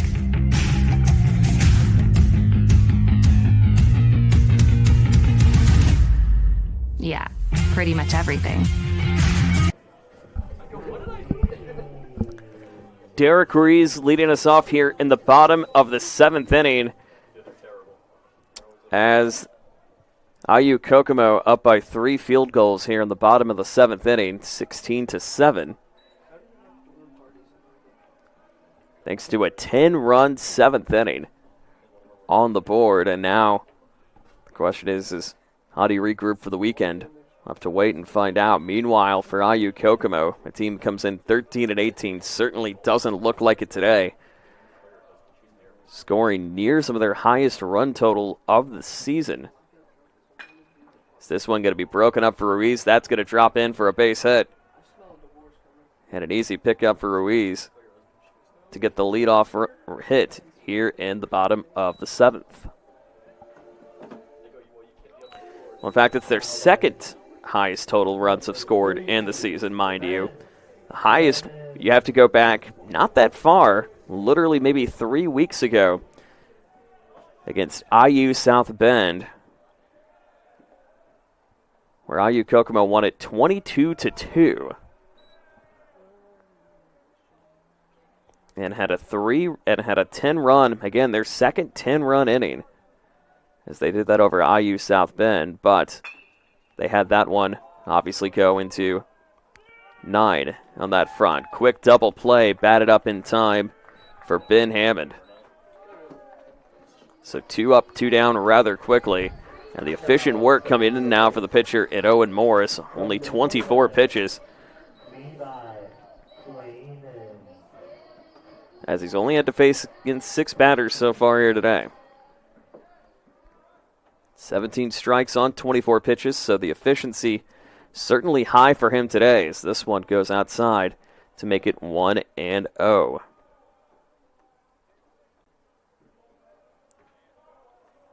it looks like that one, Lacrosse, is going to be finishing in a draw at 10 apiece. Is this one going to be popped up?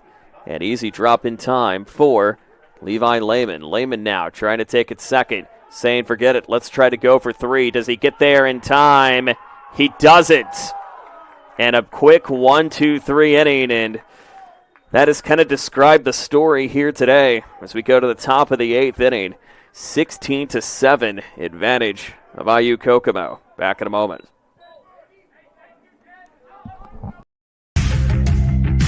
Want to know the difference between dreaming and doing?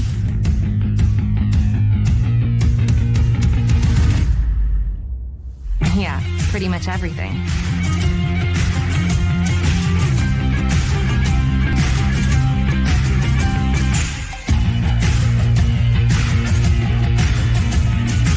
Visit Indiana Tech and see what it's like to be a Warrior. Want to know what it means to be a Warrior?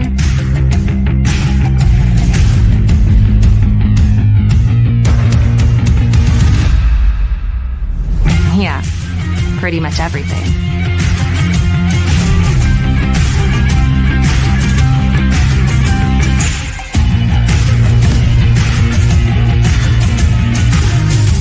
Visit Indiana Tech and walk a mile in a Warrior's shoes. Welcome to the Summit City, home to the 260's dedicated high school athletes and fans. Each victory and celebration captured by our cameras. Treasure the highlights from the Summit Athletic Conference this season. Dale Jorgensen back on the mound for the Warriors in a 9-run affair here in the top and the bottom of the 8th inning. But again, in case you're just joining us and you're wondering, we're only in the 8th inning. Well, you did miss a 10-run inning for IU-Kokomo. Second time they've done that this season.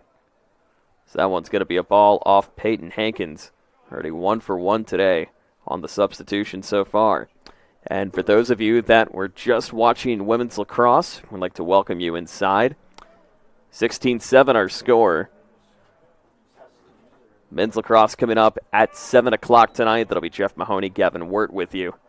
Coming up at the top of the next hour, we should say, here on the Indiana Tech Digital Network. Jorgensen now looking to connect with Hankins, the Knoxville, Illinois native. 2-1 the count.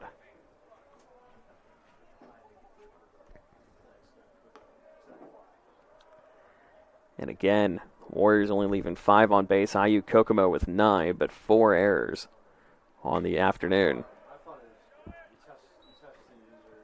7 hits on the board for IT, but 36 at-bats. Interestingly enough, both teams even in doubles, but again, the hits just kept on coming. 13 RBIs today for the Cougars. At a 1.105 OPS, Indiana Tech .864. And 15 earned runs on the board. For IT, only 1 unearned. Full count now. As Jorgensen cuts this one high out to left field. That is going to drop. He's not going to be afraid to go for it. I mean, why not? You're at least just trying to get yourself home at this point in one way or another, and the run that could represent a closer potentially. Of course, Indiana Tech would have one more shot at it in the bottom of the 8th, but again, in NAIA regulation, you do have the 10-run rule, so something to keep in mind.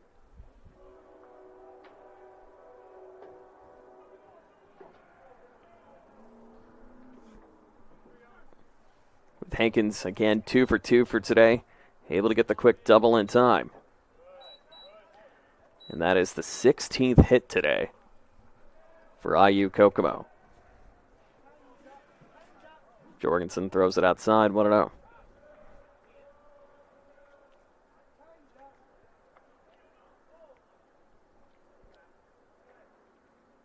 Looking back at it. And the pitch down low. 2-0.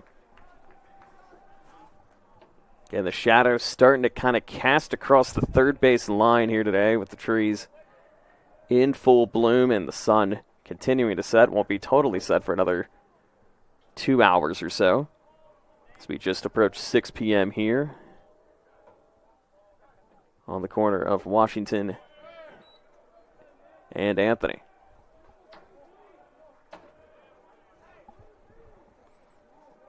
.3-0 the count.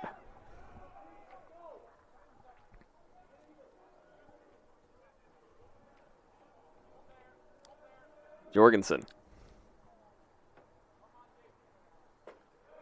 Down low and a steal right call. 3-1 the count.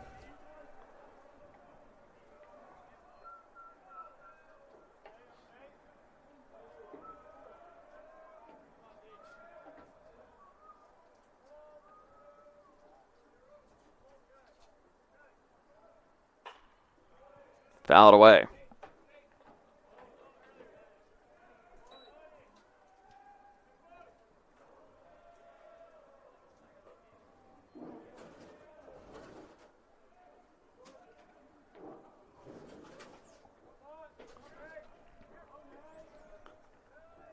Three to the count and coming. Jorgensen looking back to try to slow down Hankins. Tipped away. And we'll do it again. So nobody down here in the top of the 8th inning, as it has been IU-Kokomo completely flipping the script. As the Warriors had a 1-run lead in the top of the 7th inning, but then 10 on the board immediately for the Cougars. This one going to be cut up the middle. Advance going to run her the third. And able to get there in time. So the hit up in time coming in for Nate Montgomery. And Rodney Rachel, the man that got everything going for IU-Kokomo, back up at the plate.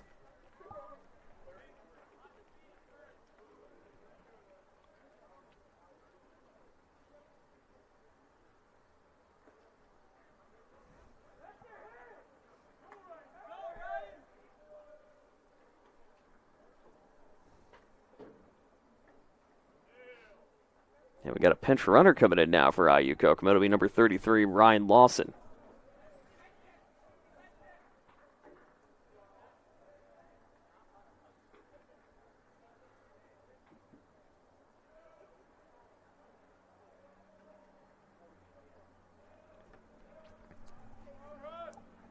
So runners now at first and second, trying to look for the putout. And was able to get him in time.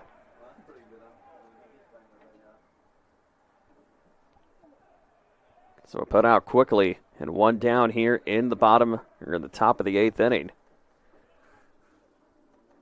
So that one working out well for Jorgensen. Swing and a miss. 0-1 the count. Get even just a blooper out to left field. Could potentially bring home Hankins and get them over the double-digit mark, of which the IU-Kokomo just need to shut it down if they can. Swing and a miss, strike 2.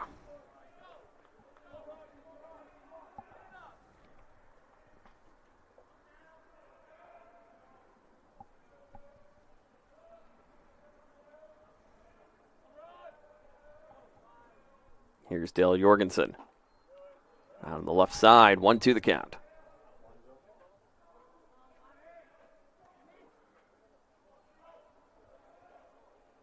Gets 16 runs, 17 hits, 2 errors.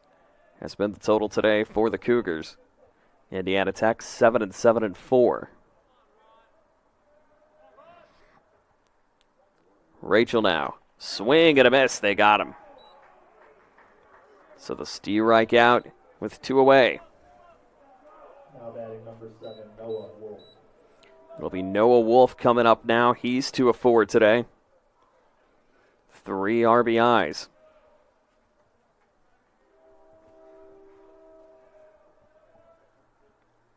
The pitch from Jorgensen. And a nice cut down the middle to connect with Lukasic.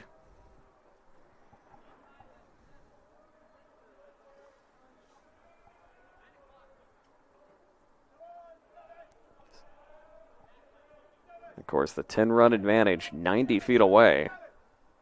Indiana Tech trying to avoid getting there if they can. Didn't go on this one, 1-0, or 1-1. So Wolves also had a great afternoon today, 2 of 4. What's set up for Tallman and Napier should we get there. This one going to be cut up the middle. That is going to bring home Hankins. And just like that, IU-Kokomo up by double digits, 17-7. And Brock Tallman now coming in with a runner at first. And the route is on.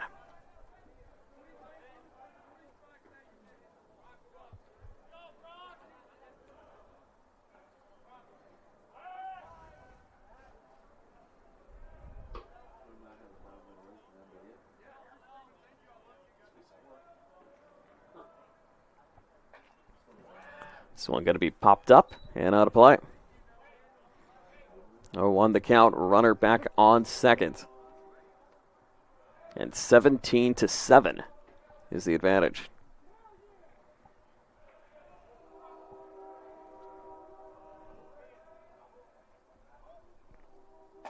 Pitch low to Talman.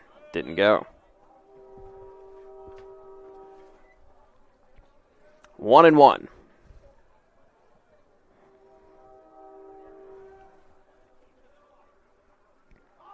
Jorgensen again looking. Tries to look for the signal on the putout, but won't be able to get him there.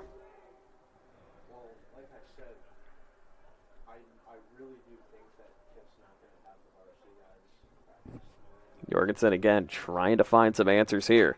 This one going to be broken up to third. Goes in and out of the hands. And an easy opportunity for Talman to get it back on the board. As you can see, kind of goes in and out of the hands of the shortstop. In number 20, and Jeremy Pudlick. So it goes in and out of the hands, and another error going to be recorded for IT. That their 5th of the day so far. Runners now at first and second.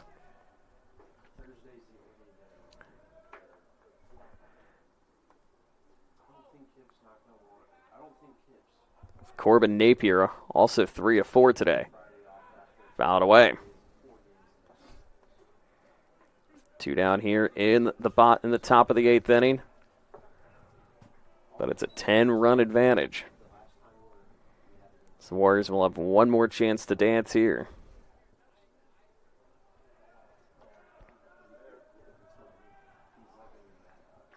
Jorgensen cuts this one again up the middle. Another run going to come in. Is Napier able to get there in time? 1 run is scored, but also tagged down. So they will count that on the board, but the tag out in time will retire the end of the 8th inning. Bottom of the 8th we go. Potentially last chance to dance for IT. 18-7. So we go to the bottom of the 8th in a moment. It's really important for freshmen to realize you get out of college what you put into it. If you dedicate yourself to your classes and to your projects and to what you're doing in college, you're going to have a really great experience here. I wish someone would have told me my freshman year that it's important to prioritize, knowing what's important, what's not important, knowing what I need to do opposed to what I want to do. The 2 things that I think all freshmen should know is buy a parking permit so you don't rack up a bunch of fines and tickets. And also make sure you go to class, because it seems like a good idea when you're skipping, but then it's not worth it in the end when you fail the test or don't turn in homework. As an international student, my advice for the freshmen is to not be afraid to make friends, because your friends here will end up being your family away from home. Anything that you want to do, anything that you want to put on, anything that you want to showcase on campus, you can. There's always people around to help you do what you want to do here. Make sure that you always take time for yourself to make sure that you're okay, because college can be very overwhelming as far as like schoolwork and friends and sports and just like everyday life. Always just make sure that you get what you need to get done. It's important to have a relationship with your professors, because you become more personable with them. You start to engage in the material more. They can give you recommendations, especially once you get out of college. You definitely want to put them down as like references. And if you have a better personal relationship, it just makes the whole learning experience go smoothly.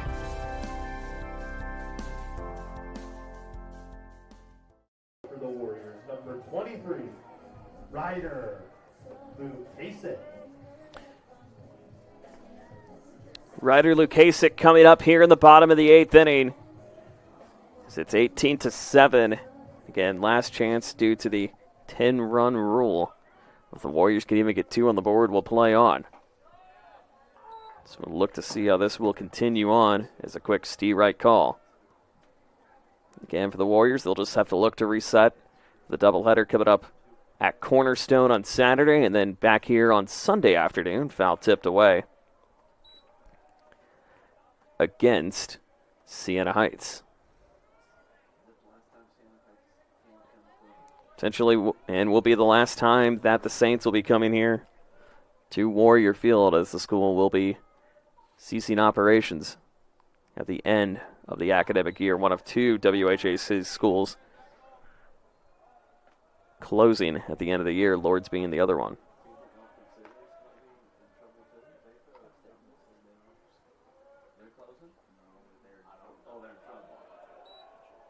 So this one goes down low. 2-2. Right now in the standings, it's still UNOH at the top of the table. They're 14-2, 2 games up on Indiana Tech. So at least if any consolation, they know that today is not a conference game by any stretch, but still have some work left to consider. As they will drop to 22-13, barring an 11-run miracle and a quick Steve Reich out.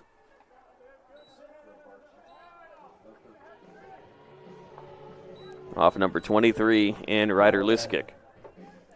Number 10. This number 10, Logan Rybar. Logan Rybarczyk coming in for the first time today.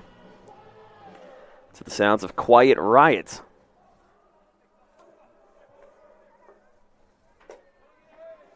Swing and a Steve Wright call. Meanwhile, for softball, they will be also in action on the road this weekend, or actually at home this weekend, I should say, over at Warrior Park, just a little bit south of here, as it'll be senior day with Dearborn. That's a 1 p.m. start time, and then they welcome number 2 Madonna on Sunday. Jared Matheny will have those doubleheaders for you beginning at 1 p.m. on Saturday right here on the Indiana Tech Digital Network. Go up top, 2-1 the call.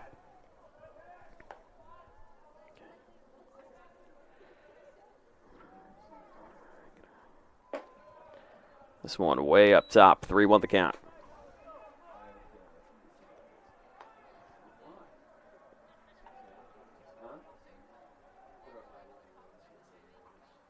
So look again for the signal. This one down low and again. As Rybarczyk able to get the quick walk on the board. So the runner to continue to at least keep things in motion on base with Drew Youmans, the new pitcher. Forgot to mention we got the new pitcher, by the way.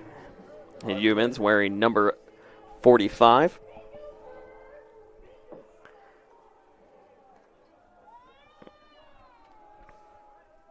And again, we're just going to see potentially some different faces coming in. As Jeremy Pudlick takes a strike call.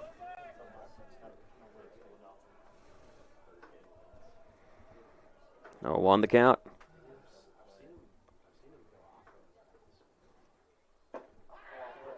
Pitch again down low, and a Steve right call.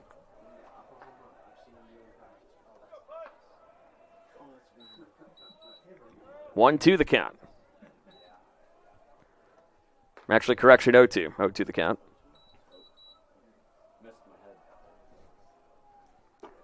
This one definitely going to be 1-2. This was a little too close for comfort.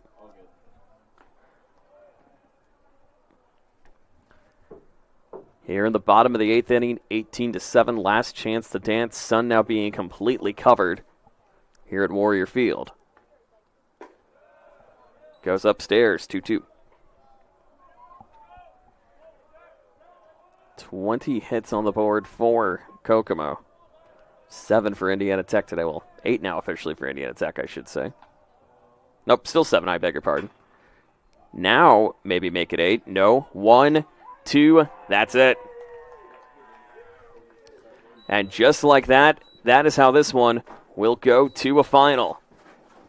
And in 8 innings, it was all Kokomo thanks to an explosive 8th inning as they win it 18.